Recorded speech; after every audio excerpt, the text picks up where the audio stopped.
মুনকার প্রতিরোধে আবু সাঈদের মতো দুই হাত উঁচু করে বুককে টান টান করে প্রসারিত করে দাঁড়াতে হয়। রাজি আছো মুসলমান? কারা কারা রাজি?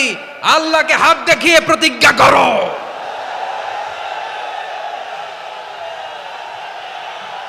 নারীর মন বুঝতে পারলে নেয়ামত, বুঝতে না পারলে কিয়ামত। আপনি তাকে একটা মুচকি হাসি দিয়ে দেন, সে তার কলিজা দিয়ে দেয়। ওরা আপনাকে আইটেম গার্ল বানাতে চায়। আমাদের শামীম ভাইয়ের সাথে যখন কোলাকুলি করি মনে হচ্ছে আল্লামা সাঈদীর ঘ্রাণ পাই। কিন্তু অবাক করা বিষয় হচ্ছে আমরা আজও জানি না আমাদের আল্লামার মৃত্যু কি স্বাভাবিক হয়েছে নাকি এটা পরিকল্পিত মেডিকেল কিলিং ছিল। এই রিপোর্ট গণমানুষের কাছে প্রচার করে জানাতে হবে। এই দাবির সাথে কি সবাই আপনারা একমত? কারা কারা একমত হাত তুলে দেখান। হযরতুল আল্লাম শহীদ মরহুম আল্লামা দেলওয়ার হোসেন সাঈদী রহিমাহুল্লাহ, ওনার স্মৃতি বিজড়িত আজকের এই ঐতিহাসিক প্যারেড ময়দানের তাফসিরুল কোরআনের প্রোগ্রামে সব আছে। স্টেজ আছে, শ্রোতা আছে, প্যান্ডেল আছে, মিডিয়া কাভারেজ আছে, কিন্তু আমাদের কলিজার টুকটাটা আমাদের মাঝে নাই। আজকের এই প্রোগ্রামে আলোচক হয়ে এই চেয়ারে আমি না বসে ওই শ্রোতাদের কাতারে বসে যদি আমাদের আল্লামার নুরানি চেহারার দিকে তাকিয়ে ওয়াজ শুনতে পারতাম, আমাদের হৃদয়টা ঠান্ডা হয়ে যেত, আমাদের তৃষ্ণার্ত হৃদয় শান্ত হতো। সব আজকে আছে, কি যেন নাই, ঠিক কিনা বলেন? আল্লাহ তাআলা প্রতি 100 বছরে একজন মুজাদ্দিদ পাঠায়, প্রতি 100 বছরে একজন মুজাদ্দিদ, যিনি সমাজকে সংস্কার করেন। আল্লামা দেলওয়ার হোসেন সাঈদী রহিমাহুল্লাহ ছিলেন তেমন একজন মুজাদ্দিদ। চিৎকার করে বলেন ঠিক কিনা? উনি শিরক বিদআতের আস্তানাকে তছনছ করে দিয়েছেন, তাওহীদের বাণীকে সমুন্নত করেছেন, গণমানুষের কাছে তাফসিরুল কোরআনকে জনপ্রিয় করেছেন। আজীবন তিনি ইসলামকে বিজয়ী শক্তি হিসেবে দেখার স্বপ্ন দেখতেন। এত প্রাঞ্জল ভাষা, এত চমৎকার আধুনিক প্রেজেন্টেশন, গণমানুষের কাছে কোরআনের তাফসিরকে এভাবে জনপ্রিয় করে তোলার মতো ব্যক্তিত্ব আল্লামা সাঈদী ছাড়া দ্বিতীয় কেউ এই বাংলার ভূখণ্ডে নাই। এই যে তাফসিরুল কোরআন, এই যে টার্মিনোলজি, এই টার্মটাই উনি আসলে জনপ্রিয় করেছেন। আমরা আগে জানতাম না যে এভাবে তাফসির করা যায়, এভাবে scientific indications of the Holi কোরআনকে মানুষের কাছে পেশ করা যায়, এভাবে এত জীবন ঘনিষ্ঠ করে, এত ইন্টারেক্টিভ করে কোরআনের কথাগুলো মানুষের কাছে উপস্থাপন করা যায়। উনি অন্যায়ের বিরুদ্ধে সবসময় সোচ্চার ছিলেন, প্রতিবাদী কণ্ঠস্বর ছিলেন। ওনার আলোচনা শুনলে দেহের রক্ত টকবক করে ফুটতে থাকতো।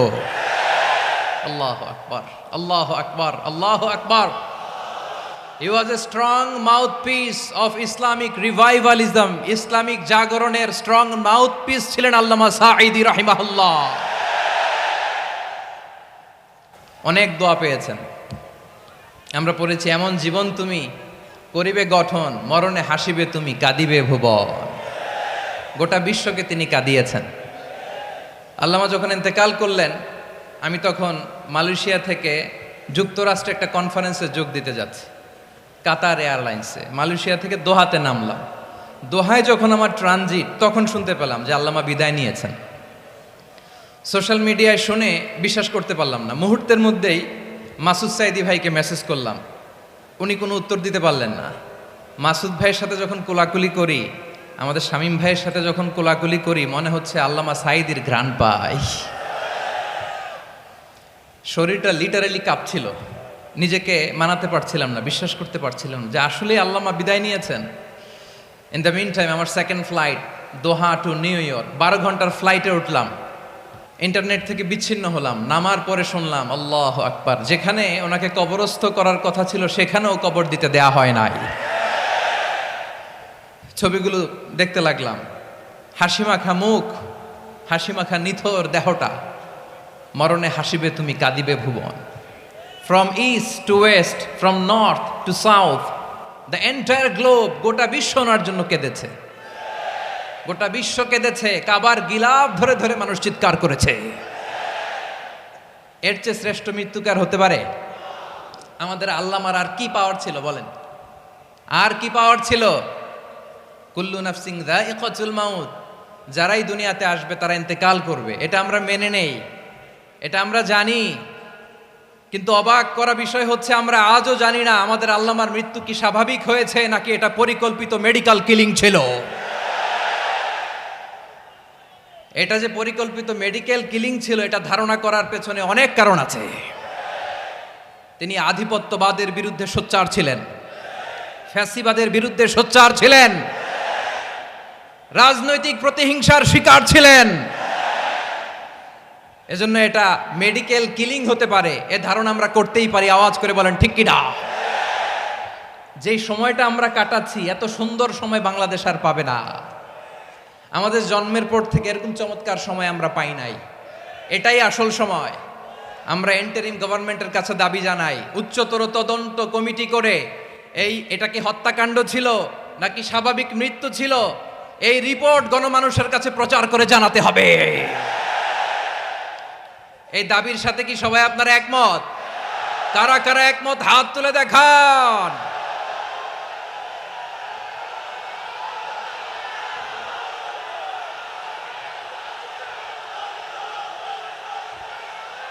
আমার প্রিয় ভাইয়েরা, প্রিয় চট্টলাবাসী, আল্লাহ তাআলা তার এই মুখলেস গোলামকে তার জান্নাতুল ফেরদাউসের মেহমান হিসেবে কবুল করুক, তার জীবনের সকল খেদমাগুলোকে কবুল করুক, জান্নাতুল ফেরদাউসের আলা মাকামে তাকে মেহমান হিসেবে কবুল করুক। আল্লামা শহীদ দেলোয়ার হোসেন সাঈদী রাহিমাহুল্লাহ, উনি ছাড়াও এই ঐতিহাসিক ময়দানে কথা বলেছেন আল্লামা লুৎফুর রহমান রাহিমাহুল্লাহ। চলে গিয়েছেন আমাদেরকে ছেড়ে। তিনি বলতেন ইনশাল্লাহ মিজান আবার আসবে। হুজুর আমি তো আসলাম, আপনি তো আমাদেরকে ছেড়ে চলে গেলেন। আল্লাহু আকবার, আল্লাহু আকবার, আল্লাহু আকবার। গলায় কোনো সুর ছিল না, সুর দিয়ে কথা বলতেন না, কিন্তু এত চমৎকার শব্দের বুনন, এত চমৎকার প্রেজেন্টেশন, এত চমৎকার ভাবে ঐতিহাসিক বর্ণনাগুলো তিনি উপস্থাপন করতেন। মন্ত্রমুগ্ধ হয়ে আমরা আল্লামা লুৎফুর রহমানের কথা শুনেছি। আমরা হযরতুল আল্লাম লুৎফুর রহমান রাহিমাহুল্লাহর জন্য এই বিশাল ময়দান থেকে দোয়া করছি, আল্লাহ তাআলা তুমি তোমার এই খাদেমকে জান্নাতের মেহমান হিসেবে কবুল করে নাও। আরো অনেক আল্লামারা এখানে কথা বলেছেন, বিশেষ করে বাইতুল শরফের মরহুম পীর সাহেব হুজুর থেকে শুরু করে আরো যারা যারা তারকাতুল্য ওলামায়ে কেরাম এই চট্টগ্রামের ময়দানে কথা বলেছেন, আলো ছড়িয়েছেন। আমরা এই লক্ষ লক্ষ তাওহীদি জনতাকে নিয়ে তাদের জন্য দোয়া করছি, আল্লাহ তাআলা ওনাদের জীবনের সকল ভুল ত্রুটি ক্ষমা করে দিয়ে তাদেরকে জান্নাতুল ফেরদাউসের মেহমান বানিয়ে নিক। আমরা এই ঐতিহাসিক প্যারেড ময়দানের প্রোগ্রাম থেকে স্মরণ করতে চাই 24-এর ছাত্র নাগরিক অভ্যুত্থানে আমার যে সমস্ত ছাত্র নাগরিক ভাইয়েরা দেহের তাজা রক্ত বিলি দিয়ে নতুন বাংলাদেশ আমাদেরকে উপহার দিয়েছে। বিশেষ করে আপনাদের এই চট্টগ্রামের শহীদ ফয়সাল, শহীদ ওয়াসিম সহ সকল শহীদকে আল্লাহ তাআলা কবুল করুক। আমরা সবাই পড়ি আমিন। প্রিয় ভাইয়েরা, আমি নগণ্য একজন কোরআনের ছাত্র, এত বিশাল মঞ্চে এত বড় প্ল্যাটফর্মে কথা বলা আমার জন্য সাজে না। তারপরও আমাদের মুরব্বীরা আমাদের ডানে বায়ে বসে আছেন, ওনাদের আদেশক্রমে ওনাদের অনুমতিক্রমে কিছু কথা আজকের এই ঐতিহাসিক প্রোগ্রামে আপনাদের সামনে উপস্থাপন করার চেষ্টা করব। ওমা তৌফিক ইল্লা বিল্লাহ। প্রিয় ভাইয়েরা, 5 দিন ব্যাপী এই তাফসিরুল কোরআনের প্রোগ্রামে অনেক ওলামা হযরত কথা বলেছেন। যারা কোরআন সুন্নাহ থেকে আমাদেরকে কোরআনের কথাগুলো শোনালেন, আমরা যেন সেগুলো আমল করতে পারি, আল্লাহ আমাদেরকে তৌফিক দান করুক। শুরুতে আমাদের নিয়তটাকে খালেস করে নেওয়া দরকার। এই যে গ্যাদারিং, এই যে হিউজ শোডাউন, এগুলো যদি আমাদের নিজেদেরকে পরিবর্তন না করে তাহলে এতে কোনো লাভ নাই। জোরে বলেন ঠিক কিনা? এই প্রোগ্রাম যদি আমাদের জীবনকে পরিবর্তন করে, আমাদের চিন্তার ডিএনএ-কে চেঞ্জ করে দেয়, তাহলেই চট্টগ্রামের প্যারেড ময়দান সার্থক। আসুন আমরা চিন্তাকে খালেস করে নেই। আমরা সবাই নিয়ত করি যে যতটুকু কথা আমরা কোরআনের আলোকে শুনবো, আমলের নিয়তে শুনবো ইনশাআল্লাহ। বলেন সবাই। আমি যেই টপিকটা নিয়ে আজকের ঐতিহাসিক চট্টগ্রামের প্যারেড ময়দানের তাফসিরুল কোরআন প্রোগ্রামে আলোচনা করব, সেটা হচ্ছে সূরাতু আন-নাহলের 90 নম্বর আয়াত নিয়ে কিছু কথা আমরা উপস্থাপন করবার চেষ্টা করব ইনশাআল্লাহ। আমার খুতবার শুরুতেই আপনারা মোটামুটি আন্দাজ করে ফেলেছেন যে আমি কি নিয়ে আলোচনা করব, কারণ যে আয়াতটি আমি তেলাওয়াত করেছি এই আয়াতটি প্রায়শই এই ভূখণ্ডে, এই বাংলাদেশে জুমার দিনে খতিব সাহেবরা দ্বিতীয় খুতবা শেষের দিকে পড়ে না? কি কমন পড়ছে? ইন্নাল্লাহা ইয়া'মুরু বিল আদলি ওয়াল ইহসান ওয়া ইতা'i যিল কুরবা ওয়া ইয়ানহা আনিল ফাহশাই ওয়াল মুনকারি ওয়াল বাগি ইয়া'iদুকুম লাআল্লাকুম তাযাক্কারুন। মুখস্থ আছে না সবার? আসুন আমরা এই আয়াতের সরল অর্থ, এর মর্মবাণী, এর সংক্ষিপ্ত তাফসীর সবাই মিলে আজকের এই প্রোগ্রাম থেকে উদ্ধার করার চেষ্টা করি। আপনারা মনোযোগী আছেন তো? ইনশাআল্লাহ। এই আয়াতটা অনেক কম্প্রিহেন্সিভ একটা আয়াত।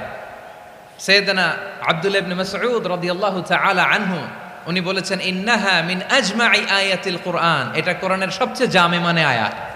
যদিও ছোট্ট আয়াত, অল্প কিছু কথামালা, কিন্তু তিনি বলতেন এটা কোরআনের সবচাইতে জামে মানে সবচেয়ে কম্প্রিহেন্সিভ একটা আয়াত, যেখানে কথা কম, শব্দ কম, কিন্তু এটার দোতনা, এটার আবেদন, এটার মিনিং অনেক বেশি। সুবহানাল্লাহ।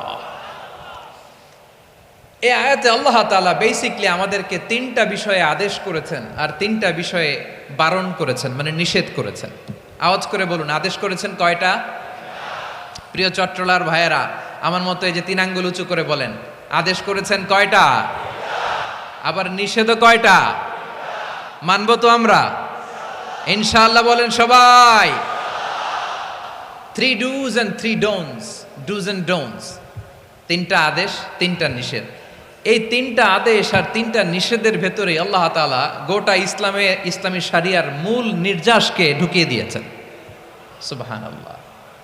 এই ছোট্ট একটা আয়াতে গোটা ইসলামী শরিয়ার, the gist, the cream of the creams, গোটা ইসলামী শরিয়ার মূল নির্যাসকে আল্লাহ ঢুকিয়ে দিয়েছেন। তিনটা আদেশ আর তিনটা নিষেধ। আসুন আমরা সরাসরি কোরআন থেকে শুনি, সবাই পড়ুন। আউযু বিল্লাহি মিনাশ শাইতানির রাজীম। বিসমিল্লাহির রহমানির রহিম।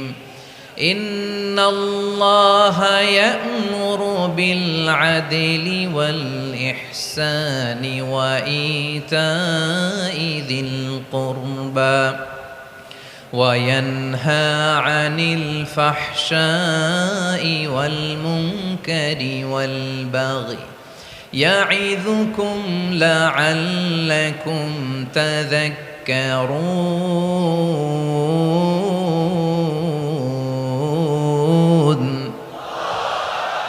আল্লাহ তাআলা ইরশাদ করছেন, ইন্নাল্লাহা ইয়া'মুরু বিল আদলি ওয়াল ইহসান, নিশ্চয় আল্লাহ তাআলা তোমাদেরকে ন্যায় বিচারের আদেশ দেন, সদাচরণের আদেশ দেন, নিকটাত্মীয়দেরকে দানের আদেশ দেন। আদেশ কয়টা? আওয়াজ করে সবাই বলুন তো কয়টা? নিশ্চয় আল্লাহ তাআলা তোমাদেরকে ন্যায় বিচারের আদেশ দেন, সদাচরণের আদেশ দেন, তিনি তোমাদের নিকটাত্মীয়দেরকে দানের আদেশ দেন, আর তিনি তোমাদেরকে অশ্লীলতা থেকে নিষেধ করেন, মন্দ কাজ থেকে নিষেধ করেন, অবাধ্যতা সীমা লঙ্ঘন থেকে নিষেধ করেন। তিনি তোমাদেরকে উপদেশ দেন যাতে তোমরা শিক্ষা গ্রহণ করো। সুবহানাল্লাহ। উপদেশ দিচ্ছে স্বয়ং কে? তিনটা জিনিসের আদেশ। ইয়া'মুরু বিল আদল, সুবিচার, ন্যায় বিচারের আদেশ তিনি দেন। ইহসানের আদেশ দেন, যাতে আমরা ইহসান করি, একে অপরের প্রতি সুবিচার করি, মহানুভবতা দেখায়, অনুগ্রহ দেখায়, আর নিকট আত্মীয়দেরকে যেন আমরা দান করি। এই তিনটা আদেশ তিনি দিয়েছেন। আর কোন তিনটা জিনিস থেকে তিনি বারণ করেছেন? অশ্লীলতা, ফাহশা, মুনকার, মানে সব মন্দ আর অসৎ কাজ, এগুলো থেকে তিনি আমাদেরকে বারণ করেন। ওয়াল বাগি, অবাধ্যতা, সীমা লঙ্ঘন, এই তিনটা কাজ থেকে তিনি আমাদেরকে বারণ করেন। তিনি আমাদেরকে উপদেশ দেন, স্বয়ং আল্লাহ তাআলা আমাদেরকে উপদেশ দেন যাতে করে আমরা শিক্ষা গ্রহণ করি। সুবহানাল্লাহ পড়ে। তাহলে আসুন আমরা ধরে ধরে একটা একটা করে সামনের দিকে আগাই। আল্লাহ তাআলা প্রথমে আমাদেরকে আদেশ দিয়েছেন আদালের। ইন্নাল্লাহা ইয়া'মুরু বিল আদল। আওয়াজ করে বলুন আল আদাল। সবাই পড়ুন আল আদাল। আমরা উর্দু জানি, হিন্দি জানি, অনেকে ইংরেজিও জানি, কিন্তু আরবি শব্দগুলো আমাদের মুখ দিয়ে বেরোতে চায় না। আওয়াজ করে বলুন আল আদাল। মাশাআল্লাহ, ইন্নাল্লাহ ইয়া'মুরু বিল আদল, আল্লাহ তাআলা আমাদেরকে আদলের আদেশ দেন। আদল অনেকে না বুঝলেও আদালত শব্দটা বুঝবেন। আদালত, আদালত, আদালত বুঝেন না? যেখানে বিচার কার্যের ফয়সালা করা হয়, কোর্ট কাচারি আদালত, এটা তো ভেরি কমন। এটা শুনছেন না সবাই? আদালত, যেখানে ন্যায় বিচার হবে, সুশাসন হবে। কিন্তু ভাগ্যের কি নির্মম পরিহাস, ওখান থেকে মিথ্যা সাক্ষী দিয়ে মনমতো রায় দিয়ে দেয়া হয়। এগুলোর পরিবর্তন হওয়ার দরকার আছে না নাই? প্রিয় ভাইয়েরা, আদালত, আল আদল, ইংরেজিতে বলে জাস্টিস, ন্যায় বিচার, সুবিচার, সুশাসন, জাস্টিস, আল আদল, সব জায়গায় এই জাস্টিস থাকা দরকার। Justice should be prevailed in the society. The mission of all prophet was to uphold the justice. সব নবীর মিশন ছিল এই জাস্টিসকে, আদালকে, সুশাসন আর সুবিচারকে নিশ্চিত করা। পড়েন সুবহানাল্লাহ। And the core message of every divine scripture was to uphold justice. পৃথিবীর সব আসমানি কিতাবের মূল শিক্ষা ছিল এই জাস্টিসকে সমাজে এনশিওর করা, সুবিচার, সুশাসনকে এনশিওর করা। তাহলে প্রিয় ভাইরা, আমরা বুঝতে পারলাম আল আদ শব্দের মানে হচ্ছে ইনসাফ বা সুবিচার বা ন্যায় বিচার। এটা হচ্ছে একটা general meaning, very general meaning. আপনি যদি ইন ডেপথ বুঝতে চান, আরো ভেতরে যান, তাহলে আদল মানে হচ্ছে সমন্বয়, আদল মানে হচ্ছে ভারসাম্য, ব্যালেন্স। আদল মানে হচ্ছে মধ্যম পন্থা। সুবহানাল্লাহ পড়েন। কারণ সব সময় সমান সমান হইলেই সুবিচার হয় না। কথা কি বুঝতেছেন? ইসলামের দ্য কনসেপ্ট অফ আদল, এটা এমন আদল, এটা সব সময় সমান সমান নয়। যখন সমান সমান দেয়া দরকার, ইসলাম সমান সমান দেয়। যখন ব্যালেন্স করা দরকার, চেক এন্ড ব্যালেন্স, সমন্বয়, ভারসাম্য করা দরকার, তখন ইসলাম ভারসাম্য করে দেয়। এটার নাম আদল। সুবহানাল্লাহ।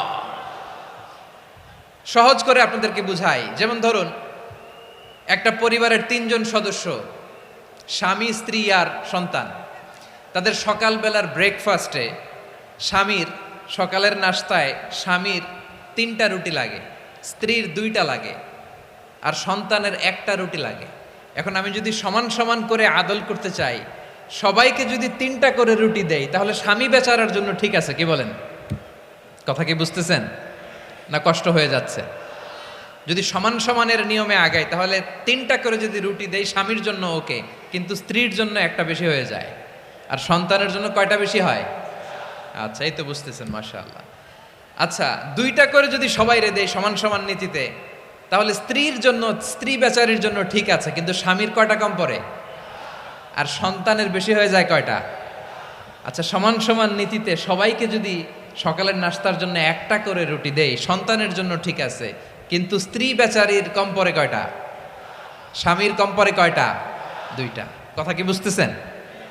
আর আমি যদি স্বামীকে দেই 3টা, স্ত্রীকে দেই 2টা, আর সন্তানকে দেই 1টা, তাহলে কারো অপচয় হবে না। যার যতটুকু দরকার ঠিক ততটুকুই কাজে লাগবে। চিল্লায় বলেন ঠিক কিনা?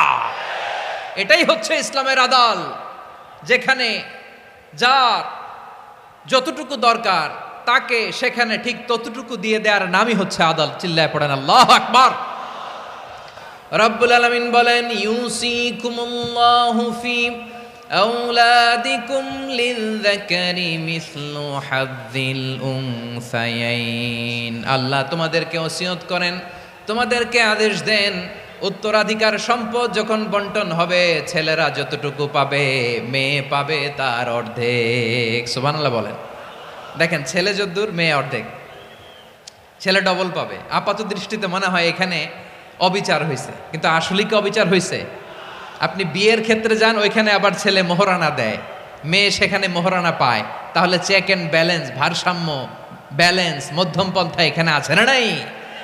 এটাই হচ্ছে ইসলামের আদল। আল্লাহ তাআলা এই আদলের আদেশ দিয়েছেন, সুবিচার, ন্যায় বিচার, সুশাসন এবং ভারসাম্যের আদেশ দিয়েছেন। প্রিয় ভাইয়েরা, একটি শান্তিময় সমাজ, একটা সমৃদ্ধ সমাজ, একটা মানবিক সমাজ যদি আমরা পেতে চাই, এই আয়াতের মধ্যে যতগুলো পয়েন্ট আছে সবগুলোর বাস্তবায়ন লাগবে।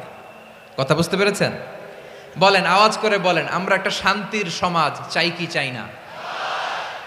আমরা একটা সমৃদ্ধ বাংলাদেশ চাই কি চাই না? আমরা একটা মানবিক বাংলাদেশ চাই কি চাই না? এই আয়াতে আল্লাহ তাআলা একটা মানবিক সমাজের রূপরেখা টেনেছেন। তার প্রথম কথা হচ্ছে ইন্নাল্লাহা ইয়ামুরু বিল আদল। আল্লাহ তাআলা তোমাদেরকে আদলের নির্দেশনা দেয়, সুবিচার সুশাসনের নির্দেশনা দেয়। যে সমাজে আদল থাকে না সেই সমাজে জুলুম মানুষের ঘাড়ে চেপে বসে। আদলের বিপরীত হচ্ছে জুলুম। আদলের বিপরীত কি? জুলুম বা জাওর, অত্যাচার, অবিচার, বৈষম্য। এই যে বৈষম্য বিরোধী ছাত্র আন্দোলন কমন পড়ছে? এই যে একজন সমন্বয়ক তো দেখা করলো আমার সাথে। জুলুম মানে হচ্ছে বৈষম্য। বৈষম্যের স্থান ইসলামে নাই, অবিচারের স্থান ইসলামে নাই, জুলুমের স্থান ইসলামে নাই। আল্লাহ তাআলা বলেন যে আমি জুলুমকে নিজের জন্য হারাম করেছি এবং তোমাদের জন্য হারাম করেছি। বিশ্বনবী ফরমান, আল্লাহ তাআলা বলেন হাদিসে কুদসিতে, ইয়া ইবাদি ইন্নী হারামতুয যুলমা আলা নাফসি ওয়া জাআলতুহু বাইনাকুম মুহাররামান ফালা তাযালামু। আমার গোলামেরা শোনো, নিশ্চয় আমি আল্লাহ তাআলা জুলুমকে আমি আমার উপরে হারাম করেছি, অনুরূপভাবে জুলুম করাকে তোমাদের উপরেও হারাম করেছি। ফলে ফালা তাযালামু, তোমরা একে অপরের সাথে জুলুম করো না। খবরদার, জুলুমের সাথে আমাদের কোনো সম্পর্ক নাই। আল্লাহ তাআলা আদলের আদেশ দিয়েছেন, আদালতের আদেশ দিয়েছেন, সুশাসনের ন্যায় বিচারের আদেশ দিয়েছেন। ইন্নাল্লাহা ইয়ামুরু বিল আদল, আমাদেরকে আদল প্রতিষ্ঠা করতে হবে। জুলুমের সাথে ইসলামের কোনো সম্পর্ক নাই। আল্লাহ তাআলা জালিমদের জন্য কঠিন শাস্তি প্রস্তুত করে রেখেছেন। যারা এই আদলকে ভুলুণ্ঠিত করে জুলুমের রাস্তায় হাঁটতে চায় তাদের প্রাপ্য কিয়ামতের ময়দানে বুঝিয়ে দিবে কে? আল্লাহ তাআলা তাদের প্রাপ্যকে বুঝিয়ে দিবেন। এজন্য বিশ্বনবী বলে, খবরদার, তোমরা ইনসাফ করবে, আদল করবে, জুলুম করবে না। আয-যুলমু যুলুমাতুন ইয়াউমাল কিয়ামা, জুলুম কিয়ামতের দিন অন্ধকার হয়ে জালিমের ঘাড়ে চেপে বসবে। আবার বিশ্বনবী বলতেন, ইত্তাকি দাওয়াতাল মাজলুম, খবরদার, তোমরা মজলুমের কান্নাকে ভয় করো। ফাইন্নাহু লাইসা বাইনাহু ওয়া বাইনাল্লাহি হিজাব, কেননা মজলুমের কান্নার মাঝে আর আল্লাহর আরশের মাঝে কোনো পর্দা থাকে না। বিশ্বাস হয়? এই কথা বিশ্বাস হয়? এর জলজ্যান্ত প্রমাণ তো আমরা নিজেরাই দেখলাম। হ্যাঁ, মজলুমের কান্না ফুলে ফেপে মহিরুহ হয়ে পাহাড়ের মতো হয়ে বিস্ফোরিত হয়ে জালিমের মসনদকে ছারখার করে দিয়েছে। এর প্রমাণ তো আমরা নিজেরাই তো দেখলাম। জালিমের পরিণতি কি হয় আমরা জীবদ্দশাই তো দেখলাম। এমনও কোনো জুলুম নাই যে হয় নাই, ঠিক কিনা বলেন? আহারে জুলুম, আহারে জুলুম। রিসেন্টলি আয়নাঘরের কিছু ছবি প্রকাশিত হয়েছে সোশ্যাল মিডিয়ায়, দেখেছেন আপনারা? হ্যাঁ, ছোট্ট একটা জায়গা, স্বাধীন মানুষকে প্রাণীর মতো, পাখির মতো খাঁচায় বন্দি করে রেখেছে। কখন দিন কখন রাত কিচ্ছু জানে না, কখন দিন কখন রাত কিছু জানে না। বছরের পর বছর কেটে গিয়েছে। এক্সট্রা জুডিশিয়াল কিলিং এর কোনো হিসাব নাই, বিচার বহির্ভূত হত্যা, এনফোর্স ডিসঅ্যাপিয়ারেন্স, গুম, যেটা সবচাইতে বড় মানবতা বিরোধী অপরাধ। কত মানুষ যে গুম হয়েছে তার কোনো ইয়ত্তা নাই। যেই ফ্যামিলির সদস্য গুম হয়েছে তারা কি ওই লোকটার জন্য মাগফিরাতের দোয়া করবে নাকি সুস্বাস্থ্যের দোয়া করবে তারা নিজেরাও জানতো না, কারণ জানে না ও বেঁচে আছে না মরে গেছে। আহা, বিডিআর নওজোয়ানদের যারা ছাড়া পেল দেখলাম, বিনা অপরাধে, কোনো অন্যায় ছাড়া, অপরাধ ছাড়া তাদের জীবন থেকে, তাদের তারুণ্যের, তাদের যৌবনের 15 বছর 16 বছর 17 বছর নাই, 6 মাস বয়সের ছোট বাচ্চাকে রেখে জেলে গেছে। 6 মাসের মেয়ে বেরোয় দেখে মেয়ের বয়স 17 বছর। মেয়ে বাবারে চিনে না, বাবা মেয়েরে চিনে না। মেয়েকে এখন বিয়ে দিয়ে আরেক ছেলের হাতে তুলে দিবে। মেয়ের শৈশব বাবা দেখে নাই, মেয়ের কৈশোর বাবা দেখে নাই, মেয়ের তারুণ্য দেখে নাই। আরেক যুবককে দেখলাম 14 বছরের 14 দিনের সংসার, 2 সপ্তাহের সংসার শেষে জেলে গেছে। কত যুবকের যে স্ত্রী চলে গিয়েছে ফ্যামিলি ছেড়ে, কারণ জানে না তো কবে আসবে, কি হবে, কেউ জানতো না। দাম্পত্য জীবনের মাত্র 14 দিনের স্মৃতি, এই স্মৃতিকে আঁকড়ে ধরে এক বোন 16টা বছর 17টা বছর কাটিয়ে দিয়েছে। আমি নিউজটা দেখে ভাবলাম আমার এই বোনের প্রতিটি দিন কিভাবে কেটেছে, প্রতিটি রাত কিভাবে কেটেছে, প্রতিটি ক্ষণ কিভাবে কেটেছে। বিশ্বনবী বলেছেন, ইত্তাকি দাওয়াতাল মাজলুম ফাইন্না লাইসা বাইনাহু ওয়া বাইনাল্লাহি হিজাব। মাজলুমের কান্নাকে ভয় করো, কারণ মাজলুমের কান্না আর আল্লাহর মাঝে কোনো পর্দা থাকে না। আমরা আর এরকম কোন জুলুম বাংলাদেশে দেখতে চাই না, জোরে বলেন ঠিক কিনা? আর কেউ নতুন করে জালিম হোক আপনারা চান? আবার নতুন করে কেউ ফ্যাসিস্ট হোক আপনারা চান? এক দল আরেক দলকে নিশ্চিহ্ন করার রাজনীতিতে মেতে উঠুক এটা আপনারা চান? আমরা বাংলাদেশকে আদল দিয়ে সাজাতে চাই। আমরা এই 56,000 বর্গ মাইলের প্রতিটা ইঞ্চি মাটিকে কোরআনের আইন দিয়ে সাজাতে চাই। রাজি আছেন আপনারা? কারা কারা রাজি দেখান হাত তুলে আল্লাহকে।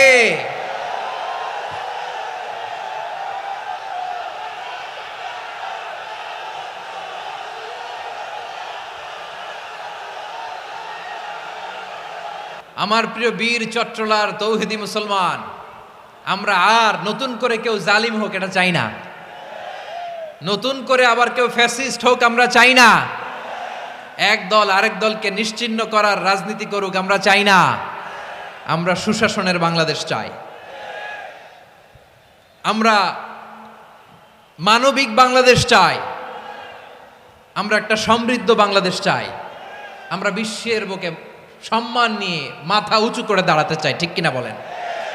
আল্লাহ বললেন, এটা যদি তোমরা চাও, একটা সমৃদ্ধ সমাজ যদি বিনির্মাণ করতে চাও, মানবিক সমাজ যদি বিনির্মাণ করতে চাও, আমি তোমাদেরকে সেজন্য প্রথমে আদালতের নির্দেশ দিলাম। ইন্নাল্লাহা ইয়া'মুরু বিল আদল, নিশ্চয় আল্লাহ তাআলা তোমাদেরকে ন্যায় বিচার সুশাসন এটার আদেশ দেন। সুবহানাল্লাহ। আদাল, ন্যায় বিচারের আদেশ আল্লাহ তাআলা কোরআনের বিভিন্ন আয়াতে দিয়েছেন। আল্লাহ তাআলা বলছেন, ইন্নাল্লাহা ইয়া'মুরুকুম আন তুআদ্দুল আমানাতি ইলা আহলিহা ওয়া ইযা হাকামতুম বাইনান নাসি আন তাহকুমু বিল আদল ইন্নাল্লাহা নি'ম্মা ইয়া'iযুকুম বিহি ইন্নাল্লাহা কানা সামিআন বাসীরা। আল্লাহ আদেশ দিচ্ছেন, যে ব্যক্তি আমানতের হকদার তার হাতে তোমরা আমানত পৌঁছে দাও, আর যখন তোমরা বিচার কার্য করবে, বিচার ফয়সালা করবে, আদালতের সাথে করো। সুবহানাল্লাহ বলেন। ওয়া ইযা হাকামতুম বাইনান নাসি আন তাহকুমু বিল আদল, আদালতের সাথে করবা।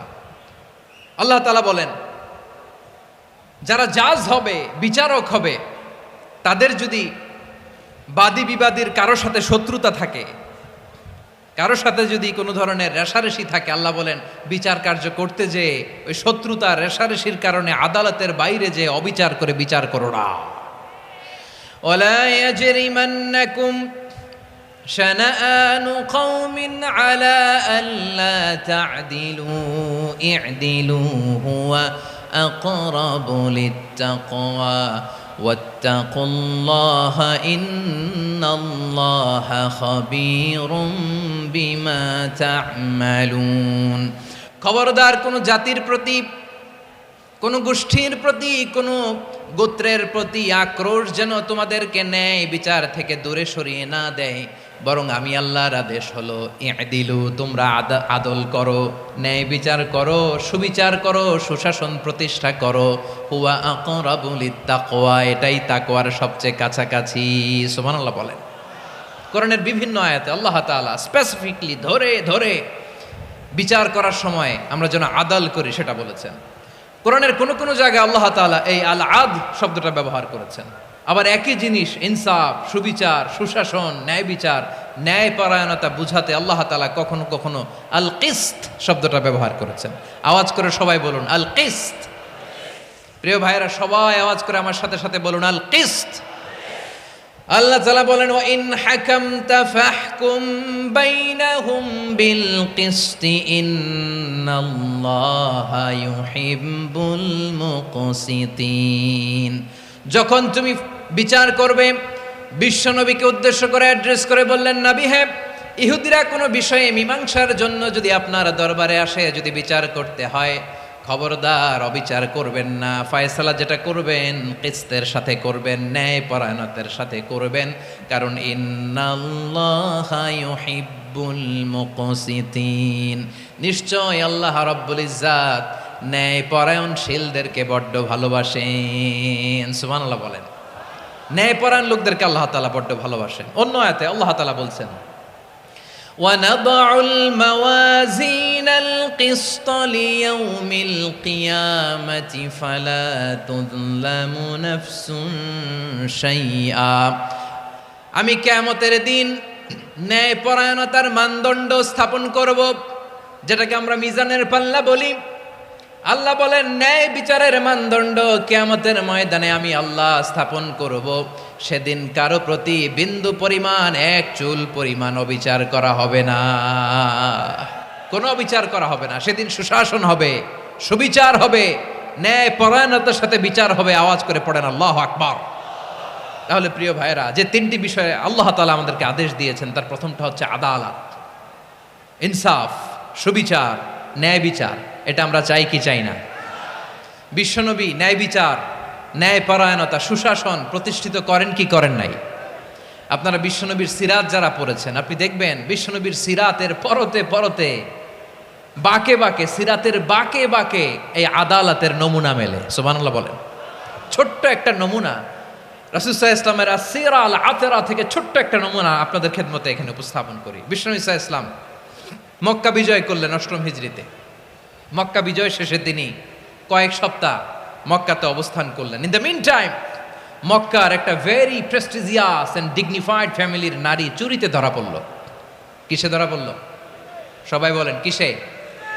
আমাদের সমাজে আসেনি এটা? আছে? ছোট না বড়?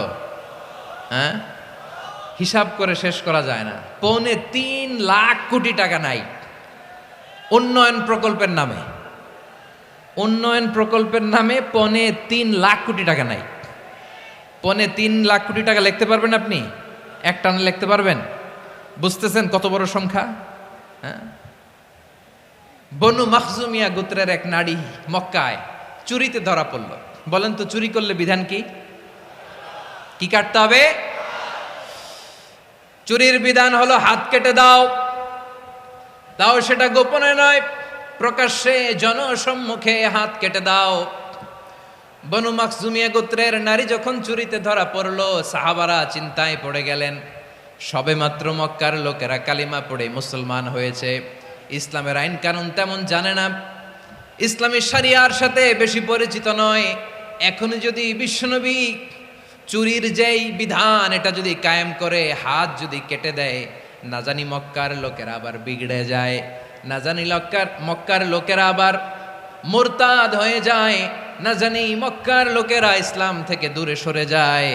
চলো চলো, সাহাবীরা মিলে পরামর্শ করলেন, চলো বিশ্বনবীর কাছে যে বলি, ও নবী, শুধু কেবলমাত্র একমাত্র এই নারীর জন্য চুরির হাত কাটার বিধানটা আপনি একটু থামিয়ে দেন। চুরির হাত কাটার যে বিধান এইখানে একটু রহিত করে দেন, বাকিগুলা কইরেন মদিনাতে যে চলবে, কিন্তু মক্কায় এবারের জন্য মাফ করে দেন। কিন্তু কে বলবে? এই যে পরামর্শ, সাজেশন, এটা কে দিবে বিশ্বনবীর কাছে? সাহাবারা চিন্তায় পড়ে গেলেন। আল্লাহর নবীর সামনে দাঁড়িয়ে আল্লাহর দেয়া হুদুদ, আল্লাহর দেয়া বিধান থামিয়ে দেওয়া, মাফ করে দেওয়া, এই কথা বিশ্বনবীর সামনে বলার সাহস তো কেউ রাখে না। কেউ কেউ বলল, বিশ্বনবীর পালক পুত্র যায়েদ বিন হারেসার সন্তান উসামারে বিশ্বনবী নাতির মতো আদর করে, বড্ড বেশি ভালোবাসে উসামারে। এজন্য সাহাবারা উসামাকে বলতো হিব্বু রাসূলিল্লাহ, বিশ্বনবীর ভালোবাসা। কি বলতো? সাহাবীরা বললেন বিশ্বনবীর ভালোবাসা হিব্বু রাসূলিল্লাহ, উসামারে পাঠাও। উসামারে বিশ্বনবী নাতির মতো স্নেহ করে, মায়া করে, ভালোবাসে। আমরা পারবো না, উসামা পারবে। সবাই মিলে ফুলিয়ে ফুসিয়ে ওসামাকে, ছোট্ট ওসামাকে রাজি করালো। ওসামা এমন এমন কথা যে তুমি বিশ্বনবীর কাছে বলতে হবে, পারবা নাকি? ওসামা বলে পারবো।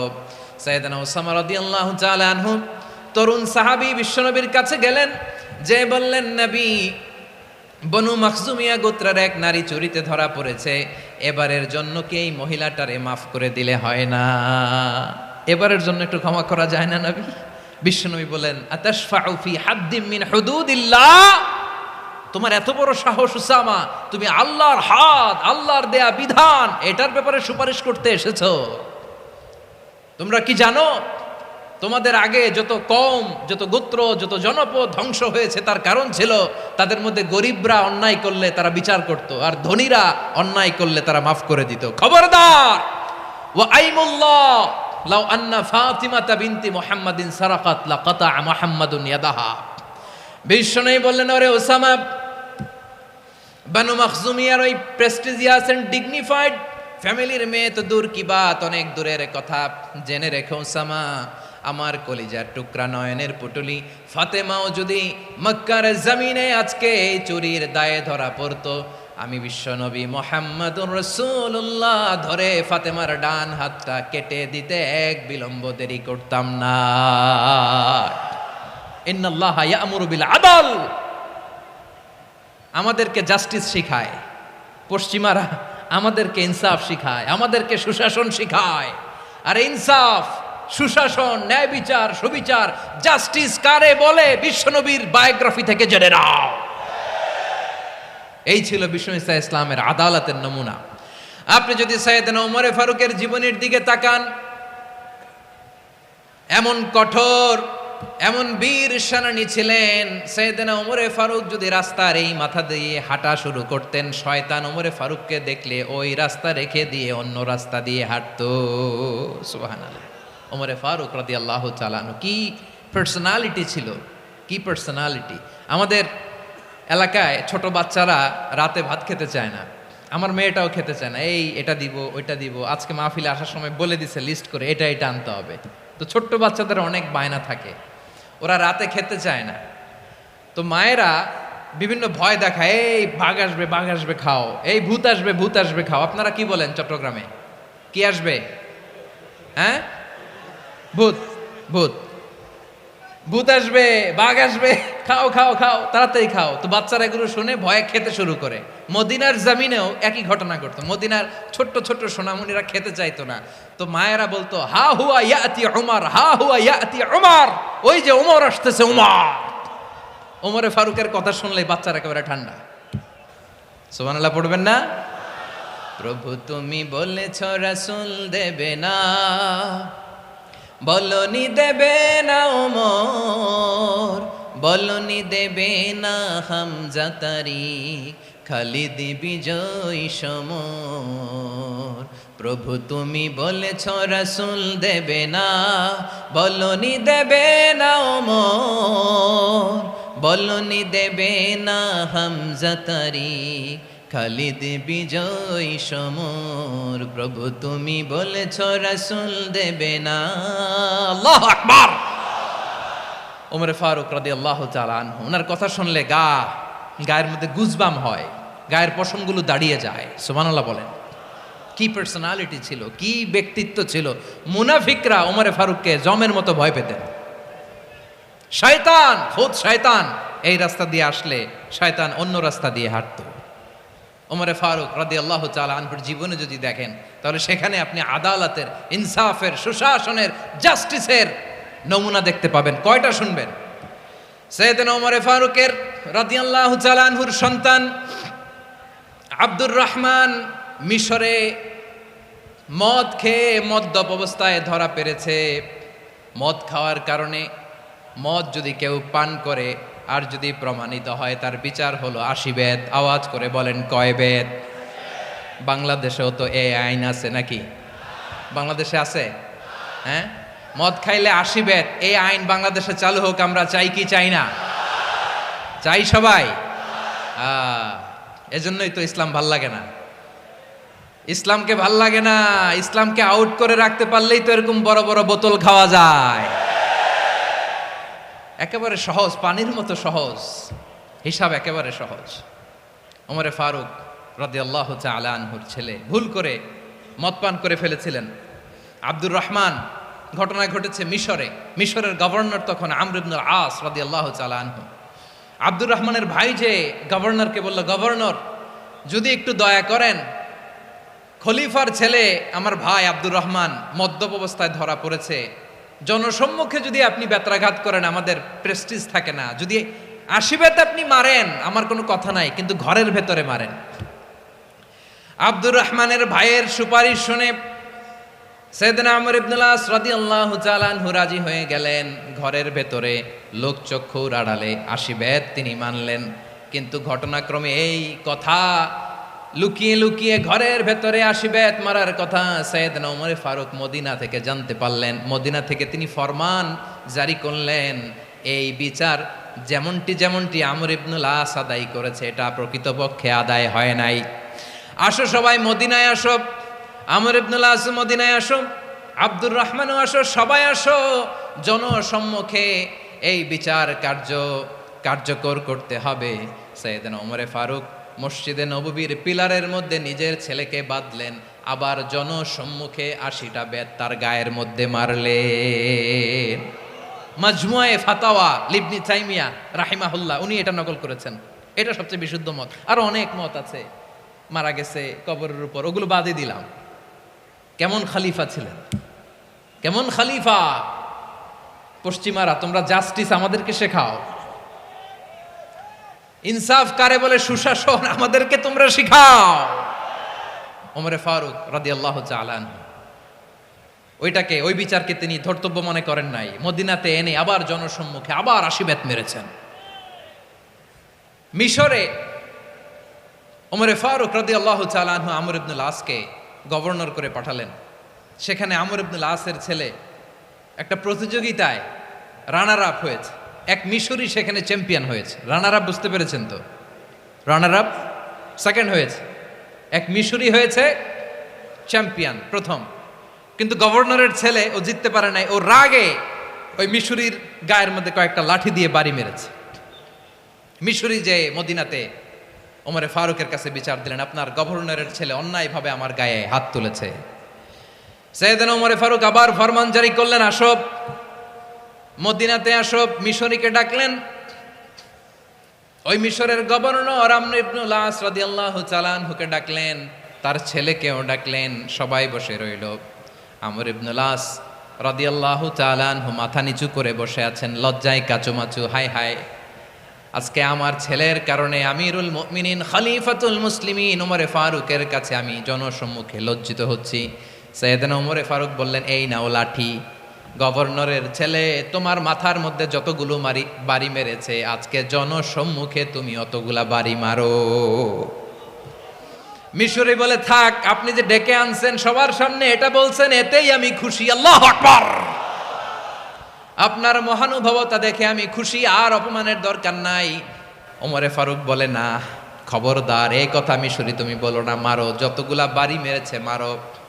বাধ্য হয়ে মিশরি আমর ইবনুল আসের সামনে ওনার কলিজার টুকরা সন্তানের মাথার মধ্যে বাড়ি মারতে আরম্ভ করলেন। ঠিক যতগুলা বাড়ি গভর্নরের ছেলে আমর ইবনুল আসের ছেলে মিশরির গায়ে মেরেছিল, মাথায় মেরেছিল, মিশরি গুনে গুনে ততটা মারলেন। এই দৃশ্য দেখে ওমরে ফারুক রেগে মেগে আগুন, রাগের চোটে রাগ সামলাতে না পেরে আর নিজেকে সামলাতে না পেরে মিশরিরে বললেন, ছেলেরে মারা শেষ হয়ে গেলে এবার বাবার টাক মাথার মধ্যে কয়েকটা বাড়ি মার। রাগের চোটে, আউট অফ অ্যাঙ্গার, রাগের চোটে, যে আমার পাঠানো গভর্নর আমর ইবনুল আস তার ছেলেকে কেন আদব তারবিয়া কেন শিক্ষা দিতে পারে না।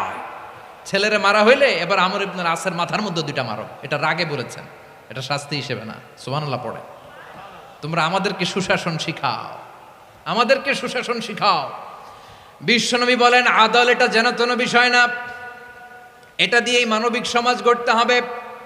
আল্লাহ তাআলা কিয়ামতের কঠিন ময়দানে, যেদিন স্বামী স্ত্রীকে চিনবে না, স্ত্রী স্বামীকে দেখে পালিয়ে যাবে, বন্ধু বন্ধুরে চিনবে না, পীর সাহেব মুরিদরে চিনবে না, মুরিদ পীর সাহেবরে চিনবে না, দলের কর্মী তার নেতারে চিনবে না, নেতা তার কর্মীরে চিনবে না, বন্ধু বন্ধুরে দেখে পালাবে। এই কঠিন মুহূর্তে সূর্যটা মাথার কাছে চলে আসবে, জমিনটা তামার জমিন হবে, আজকের জমিনের মতো নয়।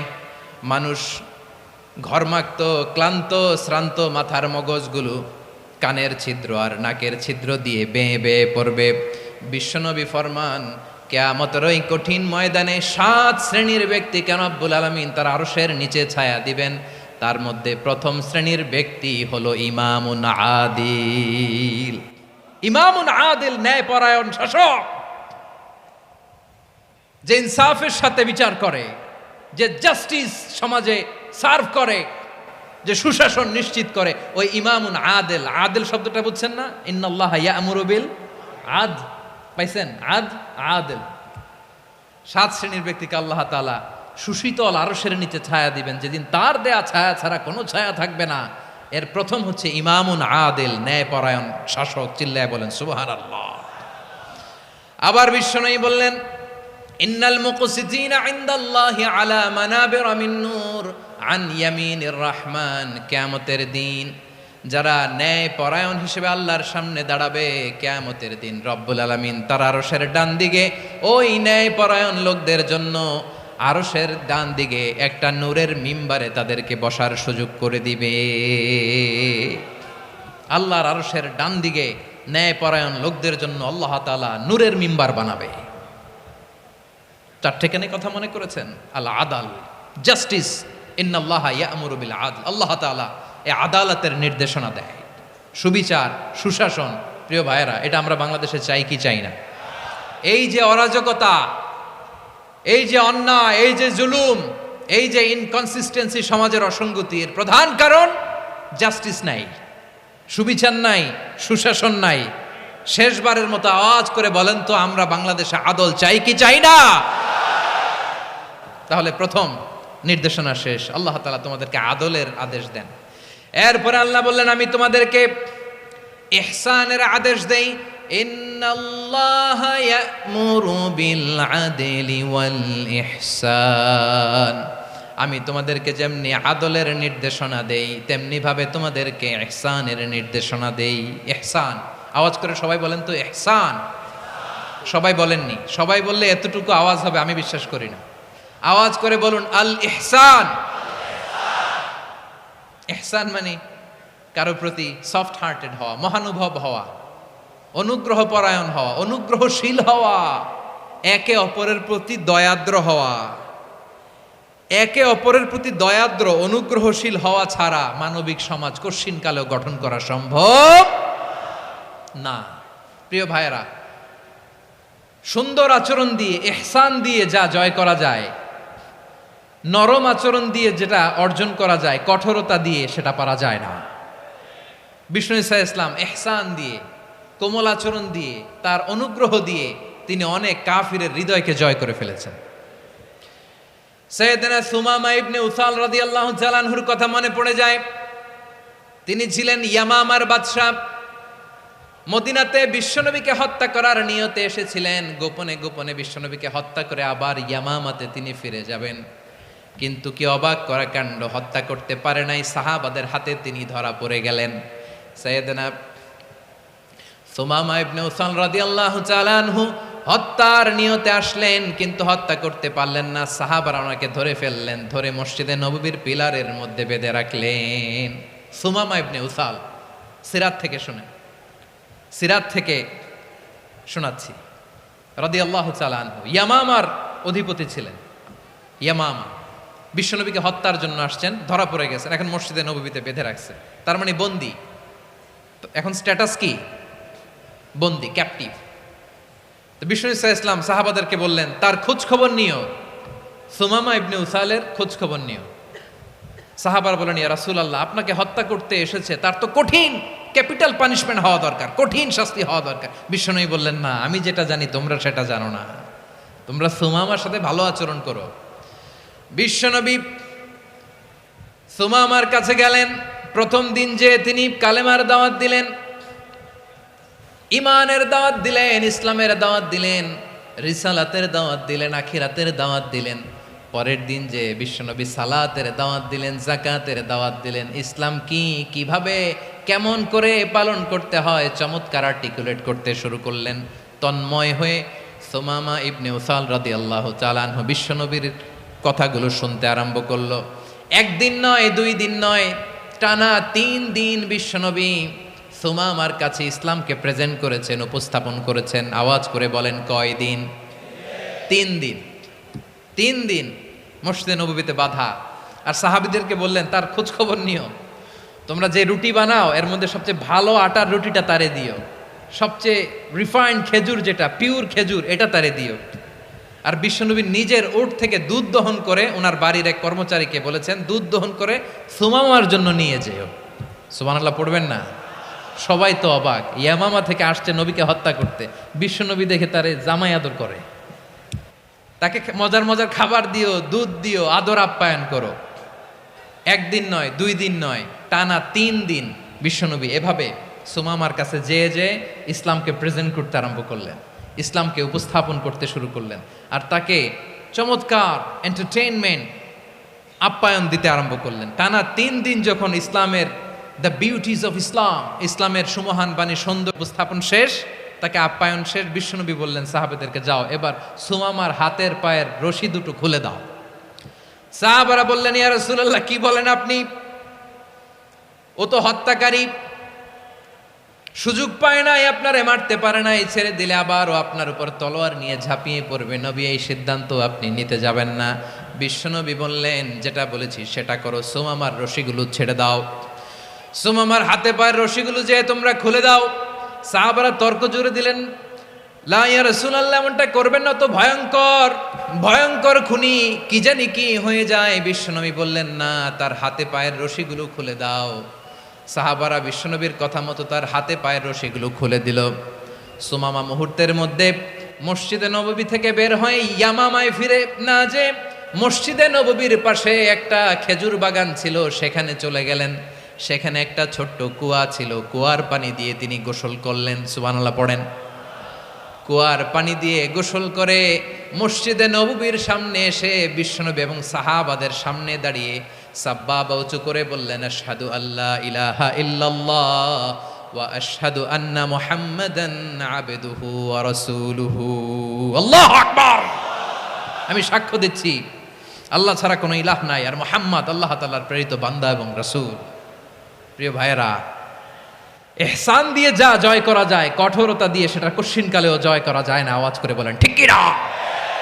এবার সুমামা দাঁড়িয়ে বলে ওগো নবী, আমি তো কালিমা পড়ে মুসলমান হয়ে গেলাম, এবার শোনেন, এই মুহূর্তের আগে আপনার চেহারার চাইতে নিকৃষ্ট কোনো চেহারা আমার কাছে ছিল না, কিন্তু শাহাদা পাঠ করার পরে আপনার চেহারার চাইতে উত্তম শ্রেষ্ঠ কোনো চেহারা আমার কাছে আর নাই। ও নবী, আজকের দিনের আগে ইসলাম ধর্মের চেয়ে নিকৃষ্ট অপছন্দনীয় কোনো ধর্ম আমার কাছে ছিল না, কিন্তু এই মুহূর্ত থেকে ইসলামের চেয়ে সেরা শ্রেষ্ঠ পছন্দনীয় কোনো ধর্ম আমার কাছে নাই। নবী গো, আজকের দিনের আগে মদিনার চাইতে অপছন্দনীয় নিকৃষ্ট কোনো শহর আমার কাছে ছিল না, কিন্তু এই মুহূর্তের পর থেকে মদিনার চাইতে কোনো শ্রেষ্ঠ শহর আমার জানা নাই। সে ছিল গমের বড় ডিলার, গম বেচতো। কি বেচতো? তার গম কিনে মক্কার লোকেরা রুটি খাইতো। সে ঘোষণা দিল আজকে থেকে মক্কাবাসীদের জন্য সব গম আমি হারাম করে দিলাম, মক্কাবাসী এখন না খেয়ে মরে। সুবহানাল্লাহ পড়বেন না? মক্কাবাসী বিশ্বনবীর কাছে আসলেন, এসে বললেন মুহাম্মদ, আমরা তো তোমার ভাই, তোমার চাচা, তোমার ভাতিজা, তোমার আত্মীয়, তুমি সুমামারে বলো সে যেন আবার গমের সাপ্লাই মক্কার জন্য অনুমতি দিয়ে দেয়। বিশ্বনবীর অনুমতি ক্রমে সুমামা আবার মক্কাতে গম পাঠাতে শুরু করলো। পড়েন সুবহানাল্লাহ। ইহসান, ইহসান দিয়ে আপনি যেটা জয় করতে পারবেন, you can win the heart of your enemies. ইহসান দিয়ে আপনি আপনার শত্রুর হৃদয়কে জয় করতে পারবেন। আওয়াজ করে বলেন ঠিক কি না? এজন্য আল্লাহ বললেন ওয়া আনফিকু ফি সাবিলিল্লাহি ওয়া লা তুলকু বিআইদিকুম ইলাত তাহলুকা ওয়া আহসিনু ইন্নাল্লাহা ইউহিব্বুল মুহসিনিন। তোমরা আল্লাহর রাস্তায় দান করবে আর নিজেরা নিজেদেরকে ধ্বংসের হাতে ঠেলে দিও না। তোমরা একে অপরের প্রতি ইহসান করবে, কারণ ইহসানকারীদেরকে আল্লাহ বড্ড ভালোবাসেন। সুবহানাল্লাহ পড়েন। আবার সূরা রহমানে আল্লাহ বললেন হাল জাযাউল ইহসানি ইল্লাল ইহসান ফাবিআইয়ি আলা, সবাই পড়েন ফাবিআইয়ি আলাই রাব্বিকুমা তুকাযযিবান। ইহসানের প্রতিদান হিসেবে ইহসানি হয় বিশ্বনবী সুমামার প্রতি যেমন ইহসান করেছেন, সুমামাও ঠিক তেমন ইহসান ফিরিয়ে দিয়েছে। ঠিক কিনা বলেন? তাহলে 1 নম্বরে হচ্ছে আদ, ন্যায় বিচার। 2 নম্বরে সবাই বলেন ইহসান, সদাচরণ। ইহসান 2 ধরনের প্রিয় ভাইরা, ইহসান ফিল ইবাদা, ইহসান ফিল মুআমালা। ইহসান ফিল ইবাদা হচ্ছে একাগ্র অনুভবে ইবাদতে ডুব দেওয়া, এর নাম ইবাদতের ইহসান। সুবহানাল্লাহ পড়ে। বিশ্বনবী বলেন ইহসান মানে কি জানো নাকি? হাদিসে জিবরিলে সাইয়েদনা জিবরিল আলাইহিস সালাম বিশ্বনবীকে বললেন আখবিরনি আনিল ইহসান, নবী আমাদেরকে বলেন ইহসান মানে কি? বিশ্বনবী বললেন আনতা আবুদাল্লাহা কাআন্নাকা তারাহু ফাইন লাম তাকুন তারাহু ফাইন্নাহু ইয়ারাক। ইহসান মানে হলো এমন ভাবে তুমি আল্লাহর সামনে নিজেকে উজাড় করে ইবাদত করবে, তুমি ভাববে তুমি আল্লাহকে দেখতে পাচ্ছ। আর এটা যদি ভাবা তোমার জন্য কঠিন হয়ে যায়, অন্তত এতটুকু তুমি ভাববা যে আল্লাহ তোমাকে দেখতে পাচ্ছেন। ঠিক কিনা বলেন? ও আমার বীর চট্টলার ভাইয়েরা, কেউ যেটা দেখে না সেটা দেখে কে?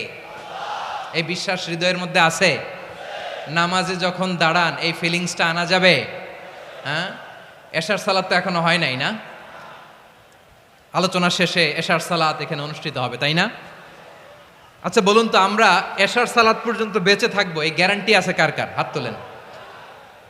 কয়েকজন হাত তুলছে পেছনে, না বুঝে তুলে ফেলছে। এশা পর্যন্ত যে আমরা হায়াত পাবো কোনো গ্যারান্টি আছে? সবাই আওয়াজ করে বলেন গ্যারান্টি আছে? গ্যারান্টি নাই। এই জন্য বিষ্ণু ইসলাম বলেছে এমন ভাবে নামাজে দাঁড়াও, ইবাদত করো, মনে করো হতে পারে এটাই আমার জীবনের শেষ নামাজ। Perform the salah as if this is your last and final prayer. এমন ভাবে সালাতে দাঁড়াও, ভাবো হতে পারে এটাই তোমার জীবনের শেষ নামাজ। এমন ভাবে নামাজে দাঁড়াও, ভাবো এটাই শেষ নামাজ। তাহলে নামাজে একাগ্রতা বাড়ায় দিবে কে?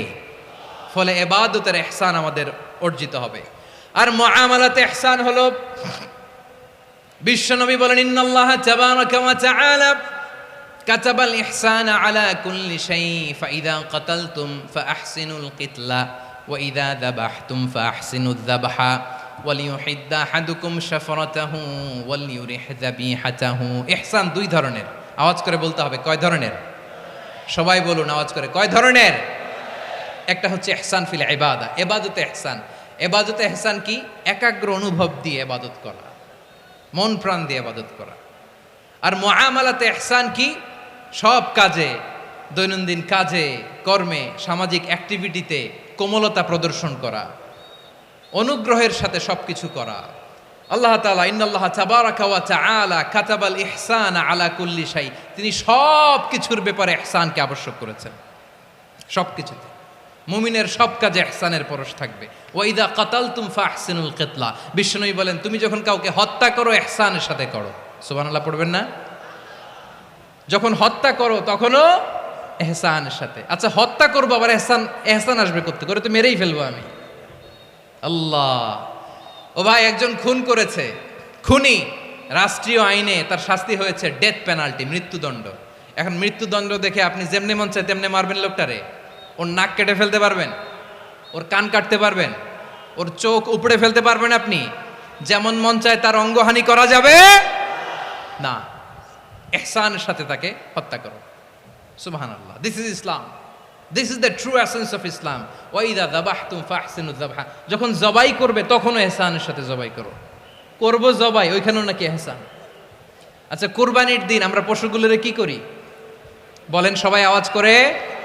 জবাই। জবাই মানে তো এটার মেরেই ফেলতেছি, একটু পরে তো টুকরো টুকরো করে গোশতগুলো খাবো, এটা তো খাবো, এটা তো মেরেই ফেলবে। বিষ্ণু বলে না, জবাইয়ের মধ্যেও মুমিনের জবের ভেতরেও ইহসানের পরশ থাকা চাই। যখন জবাই করবে প্রাণীটাকে হাত পা টাইট করে বেঁধে নাও, ছুরিটাকে শার্পেন করে নাও, ধারালো করে নাও, যাতে অল্প সময়ে জবাইটা হয়ে যায়, প্রাণীটা যাতে কম কষ্ট পায়। সুবহানাল্লাহ পড়েন। দিস ইজ কল্ড ইহসান। ইহসান আল্লাহ তাআলা যেমনি আদলের আদেশ করেছেন, ন্যায় বিচার, জাস্টিস এনশিওর করতে বলেছেন, সমাজে ইহসানের ব্যবহার, ইহসানের অনুশীলন তিনি করতে বলেছেন। এজন্য মুমিনের প্রতিটি কাজে, আমার চট্টগ্রামের ভাইয়েরা আমার দিকে তাকান, খেয়াল করে শুনুন, মুমিন জীবনের প্রতিটি কাজে ইহসানের পরশ থাকা চাই। আমরা যেন আমাদের পরিবারের প্রতি ইহসান করি, আমরা যেন আমাদের কর্মচারীদের প্রতি ইহসান করি, আমরা যেন আমাদের কলিগদের প্রতি ইহসান করি, আমরা যেন আমাদের ভাইদের প্রতি ইহসান করি। মুমিন জীবনের প্রতি কাজে ইহসানের পরশ থাকার দরকার আছে না নাই? কথা বুঝতে পেরেছেন? তাহলে আল্লাহ তাআলার 3টা আদেশ ছিল, কয়টা গেল? ভুলে গেছে, ভুলে গেছে চট্টগ্রাম। 3টা আদেশের মধ্যে কয়টা বললাম? প্রথমে কি ছিল? আদল। 2 নম্বরে, 3 নম্বরে রব্বুল আলামিন বললেন ওয়া ইতা ইদিল কুরবা, নিকটাত্মীয়দেরকে দান করো। নিকট আত্মীয়দেরকে দাও, যারা তোমাদের ব্লাড কানেকশনের আত্মীয় তাদেরকে তোমরা দাও। এখানে জেনারেলি বললেন দাও, কি দিব সেটা তিনি এখানে বলেন নাই, সেটা তিনি সূরাতুল ইসরার মধ্যে বলেছেন। আল্লাহ বলেন ওয়া আতিযাল কুরবা হাক্কাহ, নিকট আত্মীয়দেরকে তাদের অধিকার, তাদের প্রাপ্য তোমরা বুঝিয়ে দাও। দেখেন, একটা শান্তির সমাজ, একটা সমৃদ্ধ সমাজ, একটা মানবিক সমাজ গঠনের জন্য আল্লাহ তাআলা বেশি না, মাত্র 3টা অর্ডার, 3টা ভার্ডিক্ট তিনি জারি করেছেন। 1 নাম্বার সুশাসন, ন্যায় বিচার। 2 নাম্বার ইহসান। 3 নাম্বার নিকটাত্মীয়, যারা কাছের, তোমার ভেরি ক্লোজ রিলেশনশিপে আছে, তাদেরকে দাও। দাও, দিলে বাড়িয়ে দেয় কে? অনেকে দিতে চায় না, কৃপণতা করে। দিলে বাড়ায় দেয় কে? ও মিয়া, মদিনার মধ্যে সবচাইতে গরিব সাহাবী ছিল বেলাল রাদিয়াল্লাহু তাআলা আনহু। ওনার এন্টায়ার অ্যাসেট, সম্পদের পরিমাণ কতদূর জানেন? একটা লুঙ্গি। বেলাল রাদিয়াল্লাহু তাআলা আনহু, ওনার টোটাল ওয়েলথের এস্টিমেশন হচ্ছে মাত্র একটা লুঙ্গি। একটা লুঙ্গি, টোটাল ওয়েলথ এস্টিমেশন, টোটাল সম্পদের পরিমাণ বেলাল রাদিয়াল্লাহু তাআলা আনহুর কি ছিল? কথা বোঝে নাই বোধহয়। কি ছিল? ওই বেলাল রাদিয়াল্লাহু তাআলা আনহুকে বিষ্ণু ইসলাম বলেছেন আনফিক ইয়া বেলাল, ও বেলাল তুমিও দাও। ওয়ালা তাখশা মিন যিল আরশি ইখলালা, আরশের অধিপতির তো কোনো ঘাটতি নাই, তুমি দিলে ওই আল্লাহ তোমারে বাড়ায় দিবে। এজন্য আমার প্রিয় ভাইয়েরা, দিলে কমে না, দিলে বাড়ে। অনেকে ধরে রাখে, নতুন কিছু নিতে পারে না, হাত দিয়ে যেটা ধরে রেখেছেন এটা দিয়ে দেন, বড় একটা ধরার সুযোগ পাবেন। জোরে বলেন ঠিক কিনা? ধরেন 5 কেজি ওজনের একটা ধরে রাখছেন, এখন 10, এটা না ছাড়লে 10 কেজি ধরতে পারবেন আপনি? আচ্ছা, 10 কেজির জিনিস একটা আছে হাতে, ওইটা যদি ছেড়ে দেন তাইলেই না 15 কেজি ধরতে পারবেন। কথা বলেন ঠিক কিনা? তাহলে দিলে বাড়িয়ে দেয় কে? রব্বুল আলামিন বললেন 3 নাম্বার আদেশ হলো তোমাদের প্রতি সমাজটারে কেমন করে মানবিক সমাজ, সুন্দর সমাজ গড়বা। 3 নাম্বার আদেশ হলো ওয়া আতিদাল কুরবা হাক্কা, নিকটাত্মীয়দেরকে তাদের প্রাপ্য বুঝিয়ে দাও। এই নিকটাত্মীয়দেরকে তাদের অধিকার বুঝিয়ে দেওয়া, প্রাপ্য বুঝিয়ে দেওয়াতে আমাদের গাফলতি আছে না নাই? চট্টগ্রামে নাই? মাশাআল্লাহ আছে, আছে। অনেকে দেখবেন অনেক আল্লাহওয়ালা, তাহাজ্জুদ গুজার, সেজদা দিতে দিতে কপালে কালো দাগ ফেলে দিছে, সে তার বোনের হকটা আদায় করে নাই। আছে না নাই? হ্যাঁ, এখানেও আছে। সর্বনাশ। অনেক বড় হাজী সাহেব, বিশাল লম্বা দাড়ি, ছেলেরে সব দিয়ে দিছে, মেয়েরে কিছু দেয় নাই, মেয়ের হক আদায় করে নাই। আছে না নাই? এই হাজী সাহেবেরা, এই আল্লাহওয়ালারা কিয়ামতের ময়দানে আটকে যাবে। আপনি অন্যের অধিকার নষ্ট করেছেন, তাদের রাইটসকে ভায়োলেট করেছেন। এজন্য আল্লাহ তাআলা বলেন, কারো অধিকার যদি কেউ নষ্ট করে, ওই সমাজটা মানবিক সমাজ কঠিনকালেও হতে পারে না। এজন্য 3 নম্বর আল্লাহ বললেন ওয়া ইতা ইদিল কুরবা, নিকটাত্মীয়দেরকে দাও। কি দিবা? তাদের অধিকার দিয়ে দাও। বোনের অধিকার বুঝিয়ে দাও, মেয়ের অধিকার বুঝিয়ে দাও, ফুফুর অধিকার বুঝিয়ে দাও। দেখবেন অনেক মায়েরা ছেলের পাতে মুরগির রান দেয়, মেয়ের পাতে দেয় মুরগির ঠ্যাং। এরকম আছে না নাই? ছেলেরা কি দেয়? মুরগির। মেয়ের পাতে কি দেয়? তো মেয়ের কি মুরগির রান খেতে মনে চায় না? মনে চায় না? এমনটা করা যাবে না। নিকটাত্মীয়দেরকে অধিকার দিয়ে দাও, নিকটাত্মীয়ের সাথে সুসম্পর্ক রাখো। আদেশটা কার?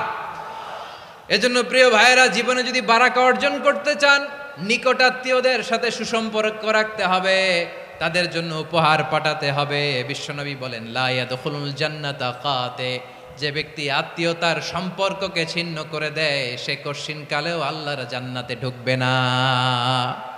আপনি কি এটারে সহজ হাদিস মনে করছেন? এটা সহজ কথা?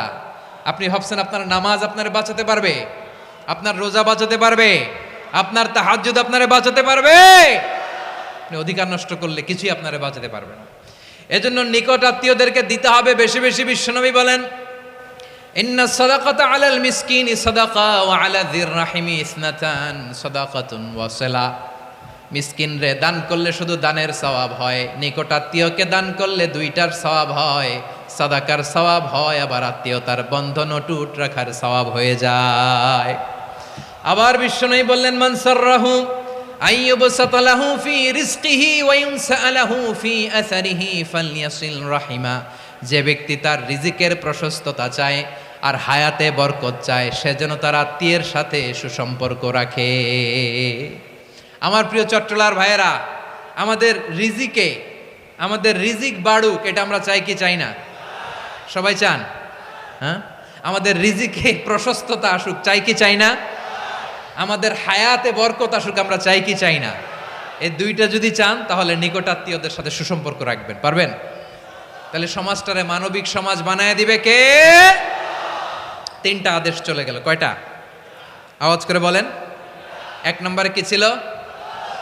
2 নম্বরে, 3 নম্বরে নিকট আত্মীয়দেরকে দান। আপনাদেরকে আরো শোনার আগ্রহ আছে? আপনাদের মনোযোগ আছে না গেছে? কষ্ট হচ্ছে না?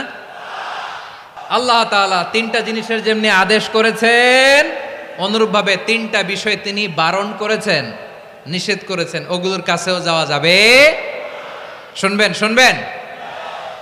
রাব্বুল আলামিন বলেন, ওয়ায়ানহা আনিল ফাহশাই ওয়াল মুনকারি ওয়াল বাগি।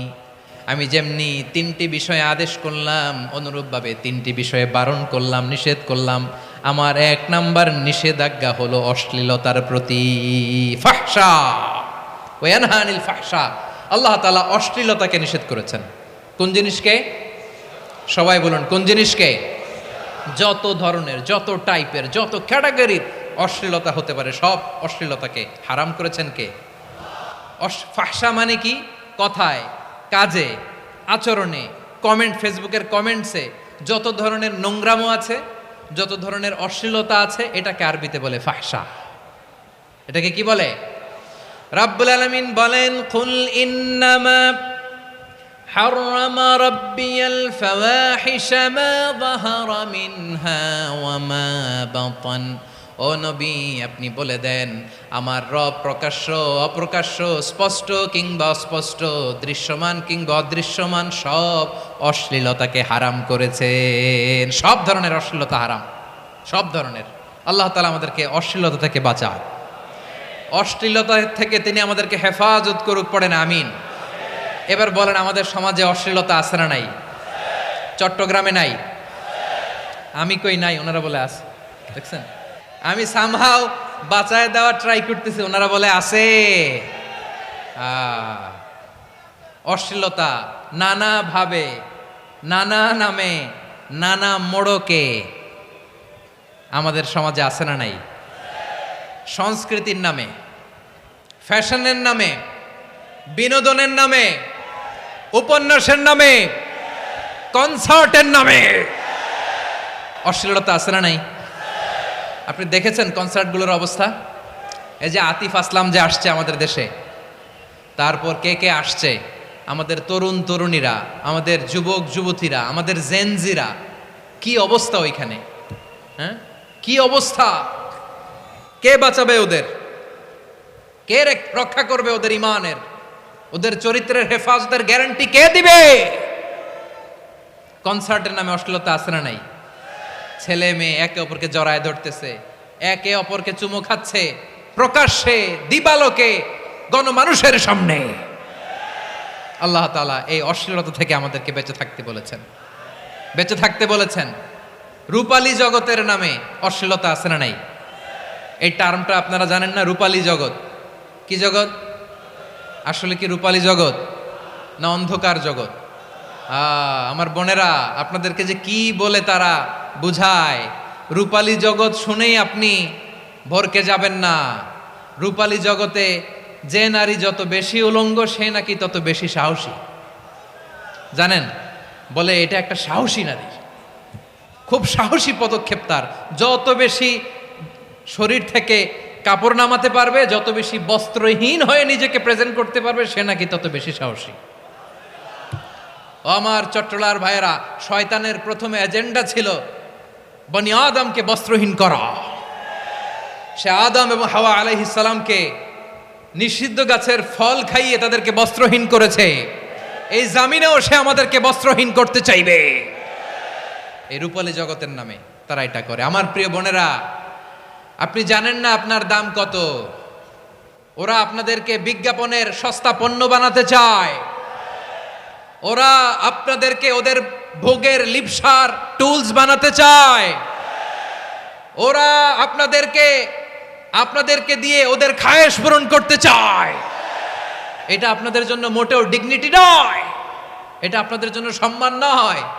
আপনার সম্মান শালীনতায়, আপনার সম্মান হেজাবে, আপনার সম্মান ভদ্রতায়, আপনার সম্মান আপনার ডিসেন্ট পোশাকে। পোশাক বলে দেয় এই নারীটা ভদ্র না অভদ্র। পোশাক বলে দেয় এই মেয়েটা কোন ঘরের মেয়ে। আওয়াজ করে বলেন ঠিক কিনা? আপনি জানেন না আপনারা সস্তা পণ্য বানায়, ভোগের পণ্য, বিলবোর্ডে আপনাকে উলঙ্গ করে উপস্থাপন করে।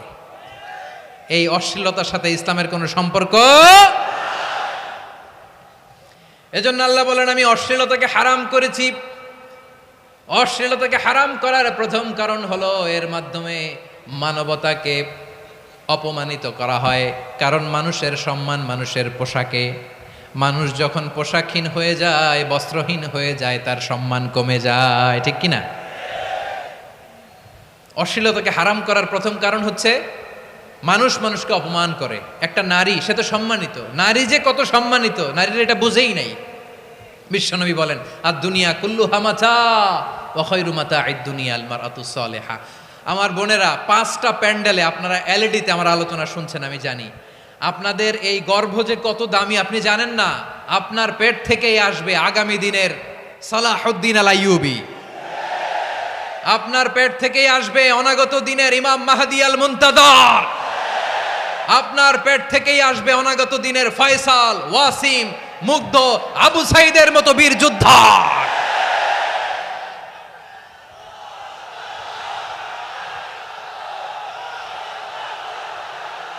আমার প্রিয় বোনেরা, আমার প্রিয় বোনেরা, বিশ্বনবীর কথার ওজন খেয়াল করেন। আর দুনিয়া কুল্লুহা মাতা ওয়া খায়রু মাতা'আদ দুনিয়া আল মারআতুস সালিহা। দুনিয়ার সবকিছুই অ্যাসেট, এর মধ্যে সবচেয়ে দামি অ্যাসেট নেককার নারী।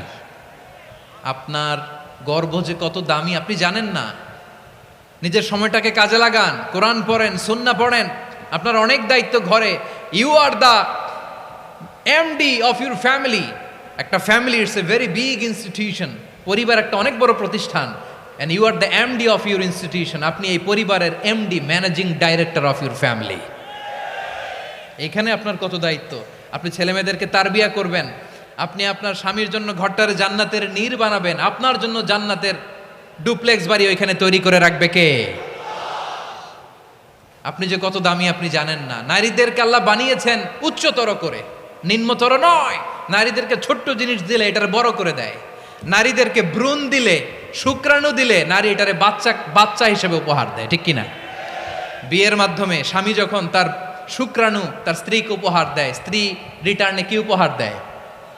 ফুল ফর্ম বেবি, মানব সন্তান। দেখছেন, আপনি দিলেন একটুকুনি, দিছে বিশাল। আপনি যদি নারীকে বাজার এনে দেন, নারী এটাকে সুস্বাদু খাবারে রূপান্তর করে দেয়। আপনি তাকে একটা মুচকি হাসি দিয়ে দেন, সে তার কলিজা দিয়ে দেয়। কিন্তু যদি আপনি তার মনে কষ্ট দেন, সে আপনার জীবনকে জাহান্নাম বানায়া দেয়। খবর আছে, নারীর মন বুঝতে পারলে নেয়ামত, বুঝতে না পারলে কিয়ামত। ঠিক কিনা বলেন? আমার প্রিয় বোনেরা, আপনি যে কত দামি আপনি জানেন না। আপনাদেরকে যেন ভোগের সস্তা পণ্য বানাতে না পারে, আপনাদেরকে সচেতন থাকতে হবে, সজাগ থাকতে হবে, কনসার্ন থাকতে হবে। শয়তানের ওই হাতছানির দিকে আর নজর দেওয়া যাবে না। তাহলে কেন আল্লাহ তাআলা এই ফাহশা, অশ্লীলতাকে হারাম করলেন? 1 নাম্বার, এতে হিউম্যান ডিগনিটি কমে। 2 নাম্বার, এতে মানুষের অধিকার নষ্ট হয়। আপনি বিয়ে করেছেন, এরে পরকিয়া করেন, ওর সাথে এরকম আছে না নাই? স্ত্রীর অধিকার নষ্ট করেছেন। আপনি বিবাহ সম্পর্কে আবদ্ধ হয়েছেন তার সাথে, আপনি পরকিয়া করেন ওই ছেলের সাথে, আপনি আপনার হাজবেন্ডের সাথে বিট্রে করেছেন। এজন্য আল্লাহ অশ্লীলতাকে হারাম করেছেন। অশ্লীলতাকে হারাম করার আরেকটা কারণ হচ্ছে আল্লাহ তাআলা এই হিউম্যান জেনারেশনকে এটাকে প্রিজার্ভ করতে চায়। হিফজুন নাসল, এটা মাকাসিদুশ শরিয়ার অনেক গুরুত্বপূর্ণ একটা মাকাসিদ, অনেক গুরুত্বপূর্ণ। আপনার নাসাল, আপনার জেনারেশনকে সংরক্ষণ করা। এই যে আসতেছে ফেব্রুয়ারি, কত ফেব্রুয়ারি জানো? এটা কি বিশ্ব ভালোবাসা দিবস? হ্যাঁ, কি দিবস? এই বিশ্ব ভালোবাসা দিবসের সাথে মুসলমানদের কোনো সম্পর্ক নাই। আমার প্রিয় ভাইরা, এই যে আপনি অবৈধ সম্পর্কে জড়ালেন, কেন আল্লাহ অশ্লীলতাকে হারাম করেছে দেখেন। বলতেছিলাম যে এটা আপনার নাসাল, আপনার জেনারেশন, আপনার লিনিয়েজ, আপনার বংশকে প্রিজার্ভ করা। কে কার বাবা, কে কার মা, বাবা মা জানা, প্রজন্মকে প্রিজার্ভ করা, এটা ইসলাম ওয়াজিব করে দিয়েছে। এই যে অবৈধ সম্পর্কের কারণে, বিশ্ব বেহায়া দিবসের কারণে, এগুলোর আউটকাম আউটপুট হিসেবে মাঝে মাঝে এই ঢাকা মেডিকেলের ডাস্টবিনে নবজাতকের বাচ্চার কান্নার আওয়াজ শুনতে পাওয়া যায়। চট্টগ্রাম মেডিকেলের ডাস্টবিনে নবজাতকের কান্না শুনতে পাওয়া যায়। বীর চট্টলার মুসলমানেরা বুঝতে পারলে আওয়াজ করে বলেন, এই যে চট্টগ্রাম মেডিকেলে যে নবজাতকটা পাওয়া গেল, ওর বাবাকে আমাকে বলেন, ওর বাবাকে, ওর মাকে, ও কোন ফ্যামিলির সন্তান কেউ জানে? আপনি হিউম্যান ডিগনিটিকে অপমান করেছেন না? আপনি তার ভবিষ্যৎকে অন্ধকার করেছেন না? আপনি তার লিনিয়েজকে প্রশ্নবিদ্ধ করে দিয়েছেন না? এই জন্য আল্লাহ তাআলা অশ্লীলতাকে আমাদের জন্য হারাম করে দিয়েছেন। পড়েন সুবহানাল্লাহ। এই জন্য রাব্বুল আলামিন বলেন, কুল ইন্নামা হাররামা রাব্বিয়াল ফাওয়াহিশা মা যাহারা মিনহা ওয়া মা বাতান। প্রকাশ্য অপ্রকাশ্য সব অশ্লীলতাকে হারাম ঘোষণা করে দিয়েছে কে? আবার দুনিয়ার বুকে যারা অশ্লীলতার প্রসার করে তাদের জন্য শাস্তি মজুদ রেখেছে কে? রব্বুল আলামিন বলেন, ইন্নাল্লাযীনা ইউহিব্বুনা আন তাশিআল ফাহিশাতু ফিল্লাযীনা আমানু লাহুম আযাবুন আলীমুন ফিদ দুনিয়া ওয়াল আখিরাতি ওয়াল্লাহু ইয়ালামু ওয়া আনতুম লা তা'লামুন। নিশ্চয়ই যারা বিশ্বাসীদের মাঝে অশ্লীলতার প্রচার প্রসার করতে চায় তাদের জন্য আমি মর্মন্তুদ শাস্তি প্রস্তুত করে রেখেছি, দুনিয়াতেও রেখেছি, আখিরাতেও রেখেছি। ঘোষণাটা কার? যারা এই নাটকের নামে, সিনেমার নামে, রূপালী জগতের নামে, মুভির নামে, ওটিটি প্ল্যাটফর্মের নামে আমার সমাজে অশ্লীলতা ছড়াতে চায় তাদের জন্য কঠিন মর্মন্তুদ শাস্তি মজুদ রেখে দিয়েছে কে? ও আমার বোনেরা, এখনো আপনি জাগবেন না? এখনো আপনার চিন্তার দুয়ারে এখনো নাড়া পড়ে নাই? ওরা আপনাকে উলঙ্গ বানাতে চায়, ওরা আপনাকে আইটেম গার্ল বানাতে চায়। এজন্য ইসলাম অশ্লীলতাকে হারাম করেছে। হারাম। ইসলাম বলেছে যোজন যোজন দূরে থাকো, ওরা বলে না কাছে আসো, কাছে আসার গল্প, ক্লোজ আপ ওয়ান, কাছে আসার গল্প আছে না নাই? চট্টগ্রামে তো এগুলো নাই মাশাআল্লাহ। হ্যাঁ, এখানেও আছে ক্লোজ আপ ওয়ান, কাছে আসার গল্প। আল্লাহ বলেন ওয়ালা তাকরাবুজ জিনা, কাছেও এসো না, জিনা থেকে যোজন যোজন কিলো দূরে থাকো, ওরা বলে কাছে আসার গল্প। আমার বীর চট্টলার ভাইয়েরা, কাছে আসতে হলে আমরা কোরআনের কাছে আসব, কাছে আসতে হলে নবীর কাছে আসব, কাছে আসার গল্প হবে আমার রবের কাছে আসার গল্প। চিল্লায় বলো ঠিক কিনা?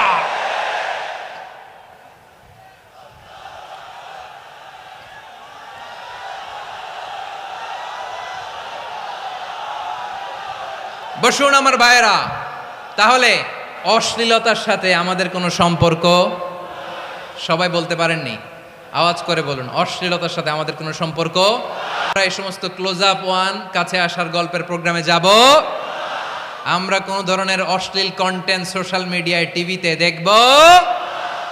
রব্বুল আলামিন বলেন ওয়ায়ানহা আনিল ফাহশাই ওয়াল মুনকারি ওয়াল বাগি। তিনটা জিনিসকে আমি নিষিদ্ধ করলাম।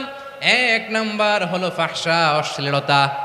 দুই নম্বরে হলো মুনকার, সমস্ত মন্দ কাজ। আপনাদের মনোযোগ আছে না? শেষ করে দিব। আর 2-1 মিনিট শুনবেন? আচ্ছা বলি তাহলে, আর 2-1 মিনিট। তাহলে নিষেধাজ্ঞা জারি করেছেন 3টা জিনিসের উপর। 1 নাম্বার কি? ফাহশা, অশ্লীলতা। 2 নাম্বার মুনকার, মানে হচ্ছে যত মন্দ কাজ, খারাপ কাজ, বাজে কাজ, এটার বলে মুনকার। এটার কি বলে? আপনারা পড়ছেন না, তা'মুরুনা বিল মা'রুফি ওয়া তানহাউনা আনিল মুনকার। ভালো কাজের আদেশ, সৎ কাজের আদেশ, অসৎ কাজের নিষেধ। মুনকার, মুনকার হচ্ছে মানুষের স্বাভাবিক বিবেকবোধ যেটাকে খারাপ বলে, ওইটাই মুনকার। পৃথিবীর সব আসমানি গ্রন্থ যেটাকে খারাপ বলেছে, মানুষের স্বাভাবিক বিবেকবোধ যেটাকে খারাপ বলেছে, এগুলো সব মুনকার। যেমন ইফটিজিং, এটা কি ভালো না খারাপ? মজুদদারি, খাদ্যে ভেজাল দেওয়া, ওজনে কম দেওয়া, মাছে ফরমালিন মিশানো, চাঁদাবাজি, টেন্ডারবাজি, দখলবাজি, এগুলো আমাদের স্বাভাবিক বিবেকেই বলে এগুলো খারাপ, এগুলো হচ্ছে মুনকার। আল্লাহ তাআলা এই মুনকার থেকে আমাদেরকে বেঁচে থাকতে বলেন, আর শয়তান এই মুনকারের প্রতি আমাদেরকে উদ্বুদ্ধ করে। আল্লাহ তাআলা বললেন, ইয়া আইয়ুহাল্লাযীনা আমানু লা তাত্তাবিউ খুতুওয়াতিশ শাইতান ومن يتبع خطوات الشيطان فإنه يأمر بالفحشاء والمنكر। আল্লাহ বললেন, ও আমার গোলামেরা শোনো শোনো, ও আমার বিশ্বাসী বান্দারা খবরদার, তোমরা কশিনকালেও শয়তানের পদাঙ্ক অনুসরণ করবে না, কারণ শয়তান তোমাদেরকে অশ্লীলতা এবং মন্দ কাজের দিকে উদ্বুদ্ধ করে। আমাদের কাজ হচ্ছে শয়তান আমাদেরকে যেদিকে নিতে চায় আমরা তার উল্টা দিকে যাব, ঠিক কিনা বলে? শয়তান এই মন্দ কাজকে আমাদের কাছে বিউটিফাই করে, চাকচিক্যময় করে আমাদের সামনে উপস্থাপন করে। এজন্য আল্লাহ বলেন, মুনকারকে থামাতে হবে, মুনকার প্রতিরোধ করতে হবে। মুনকার প্রতিরোধের দায়িত্ব শুধু আমাদের নাকি? শুধু আপনার খতিব সাহেবের, ইমাম সাহেবের, নাকি মুসলিম উম্মার সবার? আওয়াজ করে বলুন, মুনকার, অসৎ কাজ প্রতিরোধের দায়িত্ব কার? রাব্বুল আলামিন বলেন, কুনতুম খায়রা উম্মাতিন উখরিজাত লিন-নাসি তা'মুরুনা বিল মা'রুফি ওয়া তানহাউনা আনিল মুনকার। তোমাদেরকে শ্রেষ্ঠ জাতি করে জমিনের মধ্যে আবির্ভূত করা হয়েছে, যাতে করে তোমরা জমিনের ভেতরে সৎ কাজের আদেশ করতে পারো আর অসৎ কাজের নিষেধ করতে পারো। উম্মাহ কুনতুম খায়রা, তাহলে গোটা উম্মার দায়িত্ব, এটা বুঝতে পারছেন তো? আচ্ছা, আরো নিচে আসেন। এরপরে আল্লাহ বললেন, শুধু উম্মাহ না, এই জমিনের রাজত্ব আমি যাদের হাতে দেই, এই জমিনের মালিক আমি যাদেরকে বানিয়ে দেই, যাদেরকে আমি সরকারের দায়িত্ব দেই, তাদেরকেও মুনকার প্রতিরোধের দায়িত্ব দিয়েছে কে? আল্লাহ বলেন, যারা ক্ষমতার মসনদে বসেছে তাদেরকে 4 দফা কর্মসূচি আমি আল্লাহ দিলাম। আওয়াজ করে বলেন, কয় দফা? আল্লাহ বলেন, আল্লাযীনা ইম্মাক্কান্নাহুম ফিল আরদি আকামুস সালাতা ওয়া আতাউয যাকাতা ওয়া আমারু বিল মা'রুফি ওয়া নাহাউ আনিল মুনকার ওয়ালিল্লাহি আকিবাতুল উমুর। যারা এই জমিনের উত্তরাধিকার হয়েছে তারা 4 দফা কর্মসূচি নিয়ে সামনে আগাবা। সালাত কায়েম করবা, যাকাত আদায় করবা, সৎ কাজের আদেশ দিবা, অসৎ কাজ থেকে মুনকার প্রতিরোধ করবা। আদেশটা কার? আমার প্রিয় চট্টলার ভাইরা, পুরো উম্মার দায়িত্ব মুনকার প্রতিরোধ করা, সরকার প্রধানের দায়িত্ব মুনকার প্রতিরোধ করা। এরপর আল্লাহ বলেন, প্রতিটা ফ্যামিলির যিনি প্রধান, সিইও, বাবা, প্রত্যেক বাবারও দায়িত্ব এই মুনকার প্রতিরোধ করা। আওয়াজ করে বলেন, ঠিক কিনা? যেমনটি সাইয়েদনা লোকমান আলাইহিস সালাম ওনার কলিজার টুকরা সন্তানকে আদেশ করেছেন, ইয়া বুনাইয়া আকিমিস সালাতা ওয়া'মুর বিল মা'রুফি ওয়ানহা আনিল মুনকার। পড়েন সুবহানাল্লাহ। বাবা ছেলেকে সবক দিচ্ছে। কে সবক দিচ্ছে? কাকে? লোকমান আলাইহিস সালাম ছেলেকে বলতেছে, ওরে আমার কলিজার টুকরা সন্তান, ওরে আমার বাছা, নামাজ কায়েম করবা, সৎ কাজের আদেশ দিবা, আর মুনকার প্রতিরোধ করবা, অসৎ কাজ, সমাজ থেকে খারাপ কাজকে ঝেঁটে বিদায় করে দিবা। তাহলে দেখেন, আমি স্টেপ বাই স্টেপ নামলাম। পুরা উম্মার দায়িত্ব। জমিনের উত্তরাধিকারী আল্লাহ যাদেরকে বানিয়েছেন সরকার, তাদের দায়িত্ব, প্রতিটি ফ্যামিলির প্রধানের দায়িত্ব। এরপরে বিশ্বনবী বলেন সচেতন প্রতিটি মুসলিমের দায়িত্ব সমাজ থেকে মুনকারকে উৎখাত করা। বিশ্বনবী বলেছেন মান রাআ মিনকুম মুনকারান ফালিয়ুগাইয়িরহু বিয়াদিহি ফাইন লাম ইয়াস্তাতি ফাবিলিসানিহি ওয়া ইন লাম ইয়াস্তাতি ফাবিকলবিহি ওয়া যালিকা আযআফুল ঈমান। সমাজে যে মুনকার দেখবে, খারাপ কাজ দেখবে, সে যেন হাত দিয়ে সেটাকে থামায়। কি দিয়ে? আপনাদের তো হাত নাই না? হাত আছে, হাত আছে। ওরা যেই হাত দিয়ে অন্যায় করে ওইটা প্রতিরোধের জন্য আমাদেরও হাত আছে না নাই? থামাতে হবে, থামাতে হবে।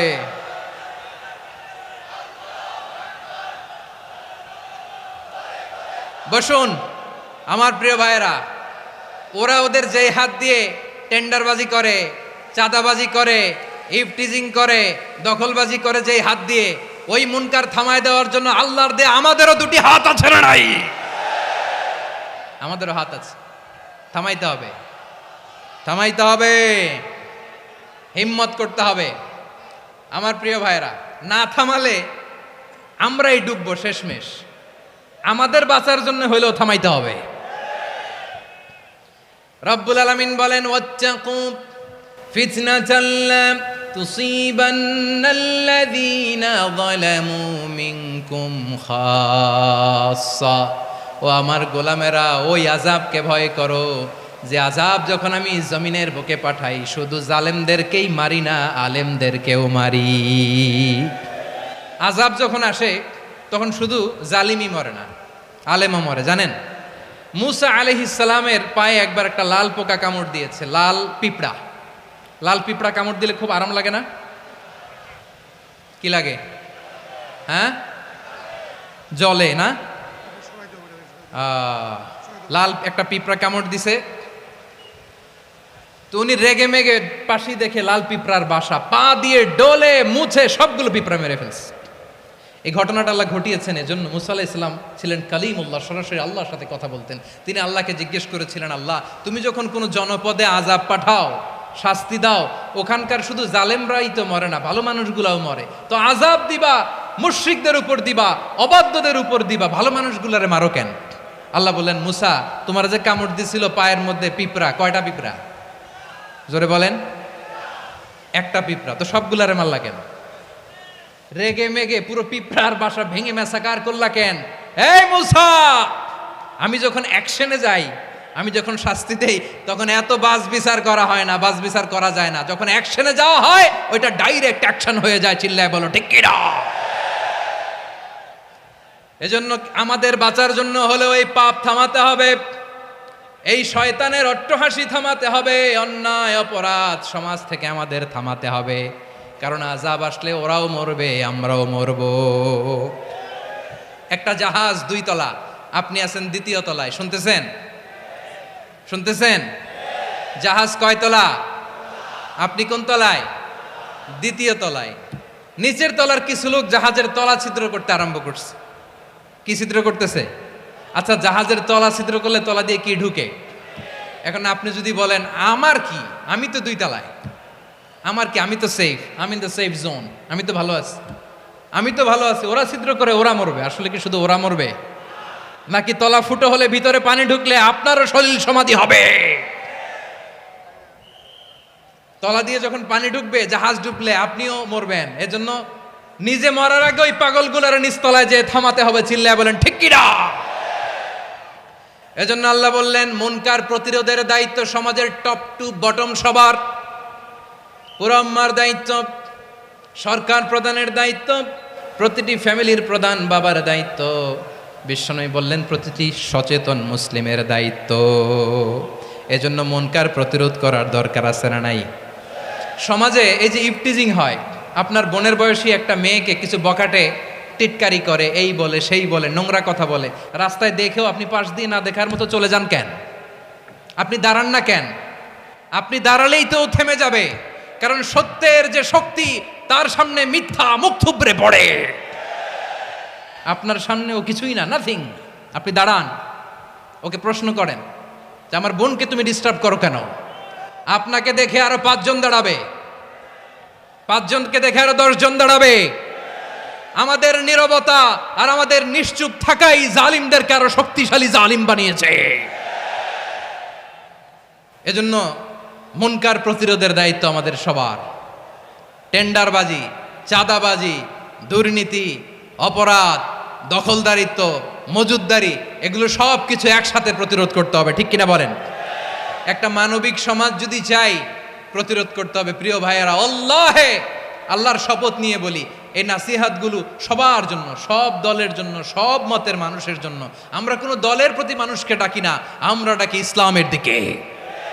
সব দলের, সব মতের, সব মানুষদেরকে আমরা আহ্বান জানাই, আসুন আমরা একটা সুন্দর সমাজ বিনির্মাণ করি। এই যে নতুন বাংলাদেশের এক সুযোগ এসেছে, আর জীবনে হয়তো আসবে না, সামনের 100 বছর এই সময় আসবে না। আসুন দেশটাকে আমরা সাজাই, আসুন আমরা দুর্নীতি বন্ধ করি, আসুন আমরা চাঁদাবাজি বন্ধ করি, আসুন আমরা দখলদারিত্ব বন্ধ করি, আসুন আমরা এক দল আরেক দলকে নিশ্চিহ্ন করার যে রাজনীতি, এটা বন্ধ করি। সব দলের প্রতি আমার আহ্বান।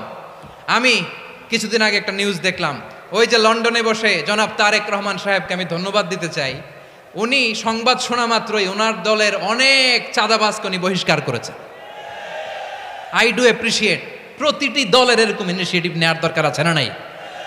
যে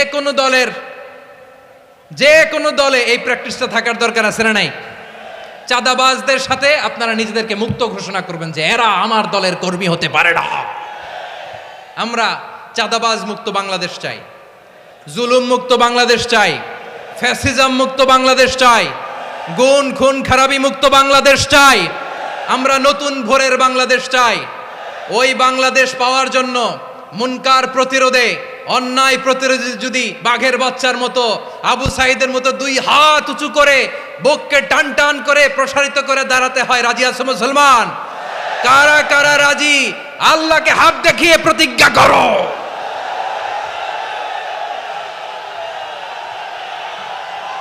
রাব্বুল আলামিন বলেন, ওয়ায়ানহা আনিল ফাহশাই ওয়াল মুনকারি ওয়াল বাগি ইয়াইযুকুম লাআল্লাকুম তাযাক্কারুন। বসুন। আল্লাহ বললেন, আমি অশ্লীলতাকে নিষেধ করি, আমি সব ধরনের মন্দ কাজকে নিষিদ্ধ করি, সব শেষে আমি সীমা লঙ্ঘনকে তোমাদের জন্য নিষিদ্ধ করি। আলোচনা মনে আছে তো, না ভুলে গেছেন? নিষিদ্ধ করেছেন কয়টা জিনিস? 1 নম্বরে অশ্লীলতা, 2 নম্বরে মুনকার তথা সব মন্দ কাজ, 3 নম্বরে আল বাগি, সীমা লঙ্ঘন, ক্রসিং দ্য লিমিট। সীমা লঙ্ঘন করা ভালো না। We all should know our limits. চিল্লায় বলেন ঠিক কিনা? একই আয়াতে আল্লাহ বললেন, কুল ইন্নামা حرم ربي الفواحش ما ظهر منها وما بطن والإثم والبغي بغير الحق। অন্যায় ভাবে যে অবাধ্য হয়, যে সীমা লঙ্ঘন করে, তাদেরকেও আমি এটা হারাম করে দিলাম। সীমা লঙ্ঘন করা হারাম, সীমা লঙ্ঘন করা হারাম। আল্লাহ বারবার আমাদেরকে ওয়ার্নিং দেয়। যখন আমরা থামি না তখন আল্লাহ ধরে, আর যখন ধরে তখন ছাড়ে না। ধরে না, ধরলে আল্লাহ। ফেরাউনকে কিন্তু হুট করে ধরে নাই, আপনারা জানেন 9 বার ওয়ার্নিং দিয়েছে। ফেরাউনকে আল্লাহ তাআলা ওয়ার্নিং দিয়েছিল কয়বার? বীর চট্টলার বীর সেনানীরা আওয়াজ করে বলেন, ফেরাউনকে ধরার আগে ওয়ার্নিং দেওয়া হয়েছিল কয়টা? রব্বুল আলামিন বলেন, ওয়ালাকাদ আতাইনা মূসা 9 আয়াতিন বাইয়িনাত। 9টা মুআজিজা দেখিয়েছি। 1 2 3 বারবার এইভাবে রিমাইন্ডার, ওইভাবে রিমাইন্ডার, এইভাবে নাসিহাত, ওইভাবে দাওয়া। ফাকুলা লাহু কাওলান লাইয়িনা, নরম করে বলো, সফট করে বলো, যত ওয়ে হতে পারে দাওয়া মেথডোলজির। মুসা আলাইহিস সালামের সব অ্যাপ্লাই শেষ। 10ম বারে যে আল্লাহ ধরছে, 10ম বারে যে ধরেছে। এজন্য আল্লাহ বলেন, আমি সীমালঙ্ঘনকে পছন্দ করি না। কোরআনের অন্য আয়াতে বাগীকে বলা হয়েছে আল ইতিদা। সীমালঙ্ঘন যারা করে তাদেরকে আল্লাহ বলেছেন মুতাদিন। وقاتلوا في سبيل الله الذين يقاتلونكم ولا تعتدوا إن الله لا يحب المعتدين। আমি সীমা লঙ্ঘনকারীদেরকে কোশ্চিন কালেও পছন্দ করি না। আমরা যেন সীমা লঙ্ঘন না করি। রাজি আছেন তো? যে কোনো ক্ষেত্রে এবাদতে যেন সীমালঙ্ঘন না করি। অনেকে আমরা এবাদতে সীমালঙ্ঘন করে ফেলি। বিশ্বনবী সাল্লাল্লাহু আলাইহি ওয়াসাল্লাম যেটা শিখিয়েছেন এর বাইরে যে অতিরিক্ত বুজুর্গ হতে চায় এরকম আছে না নাই? করা যাবে না, কোনো ক্ষেত্রেই সীমালঙ্ঘন করা যাবে, এমনকি যুদ্ধক্ষেত্রেও না। বিশ্বনবী সাল্লাল্লাহু আলাইহি ওয়াসাল্লাম বলেন খবরদার যুদ্ধক্ষেত্রেও সীমালঙ্ঘন করো না।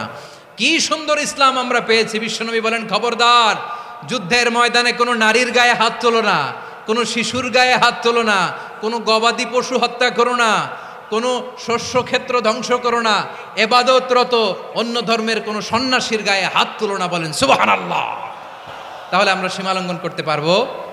প্রিয় ভাইরা, একটা সুখী সমৃদ্ধ শান্তির সমাজ, মানবিক সমাজ যদি আমরা গঠন করতে চাই, আমাদের আল্লাহর দেয়া কয়টা আদেশ মানতে হবে বলেন দেখি? সবাই বলেন কয়টা? আর বেঁচে থাকতে হবে কয়টা জিনিস থেকে? আওয়াজ করে বলেন কয়টা? আচ্ছা, আদেশ নাম্বার 1 কি ছিল বলেন? আল্লাহর আদেশ কি? 1 নাম্বার আদাল, ন্যায়পরায়ণতা। আমরা সুবিচার, সুশাসন, ন্যায় বিচার চাই কি চাই না? 2 নম্বরে কি ছিল? মাশাআল্লাহ, আওয়াজ করে বলেন 2 নম্বরে কি ছিল? ইহসান, আমরা যেন সবার প্রতি দয়া পরবশ হই, ইহসান করি। 3 নম্বরে কি ছিল?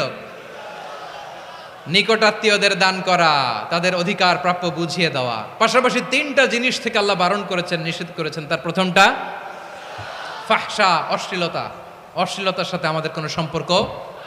আজকের এই ঐতিহাসিক চট্টগ্রামের প্যারেড ময়দান থেকে আমরা যত ধরনের মা যাহারা মিনহা মা বাতান, প্রকাশ্য অপ্রকাশ্য, দৃশ্যমান অদৃশ্যমান, সব অশ্লীলতা থেকে নিজেদেরকে মুক্ত ঘোষণা করলাম। অশ্লীলতাকে আমরা না বলে দিলাম। আওয়াজ করে সবাই বলুন নো। অশ্লীলতার সাথে আমাদের কোনো সম্পর্ক। 2 নম্বর নিষেধাজ্ঞা কি ছিল? আল মুনকার, সমাজের যত মন্দ কাজ এগুলোকে আমরা প্রতিরোধ করব। রাজি আছেন তো সবাই? 3 নম্বরে আল বাগি, সীমালঙ্ঘন। কোন মুসলিম সীমালঙ্ঘন করে না, এমনকি যুদ্ধক্ষেত্রেও না। আওয়াজ করে বলেন ঠিক কি না? রাব্বুল আলামিন শেষে বললেন ইয়াইদুকুম লাআল্লাকুম তাযাক্কারুন, আল্লাহ তোমাদেরকে উপদেশ দেন যাতে তোমরা শিক্ষা গ্রহণ করো। আমরা উপদেশ দিব, আমরা জোর করে কাউরে কিছু মানাতে চাই না। লা ইকরাহা ফিদ্দিন ওয়া যাক্কির ফা ইন্না যিকরা তানফাউল মুমিনিন। উপদেশ দিলে এটা মুমিনদের কাজে দেয়। লাস্তা আলাইহিম বিমুসাইতির ইন্নামা আনতা মুযাক্কির। নবী হে, আপনি রিমাইন্ডার দাতা, আপনি উপদেশ দিবেন। আমরাও বিশ্বনবীর এই হাদিসগুলো থেকে, কোরআনের আয়াত থেকে রিমাইন্ডার, এই কথামালা, বাণীবাহক হিসেবে এই বাণীগুলো আপনাদের সাথে কাছে পৌঁছে দিলাম। আমরা আল্লাহ তাআলার কাছে প্রার্থনা করি, আল্লাহ আমরা যেন আদল দিয়ে আমাদের সমাজকে গঠন করতে পারি। আল্লাহ আমরা যেন ইহসান করতে পারি, আমরা যেন নিকটাত্মীয়দের দান করতে পারি। আল্লাহ যত ধরনের অশ্লীলতা, অনাচার, মন্দ কাজ, সীমালঙ্ঘন, অবাধ্যতা থেকে যেন আমরা বেঁচে থাকতে পারি। আল্লাহ তাআলা আমাদের সবাইকে কথাগুলো বোঝার ও আমল করার তৌফিক দান করুক।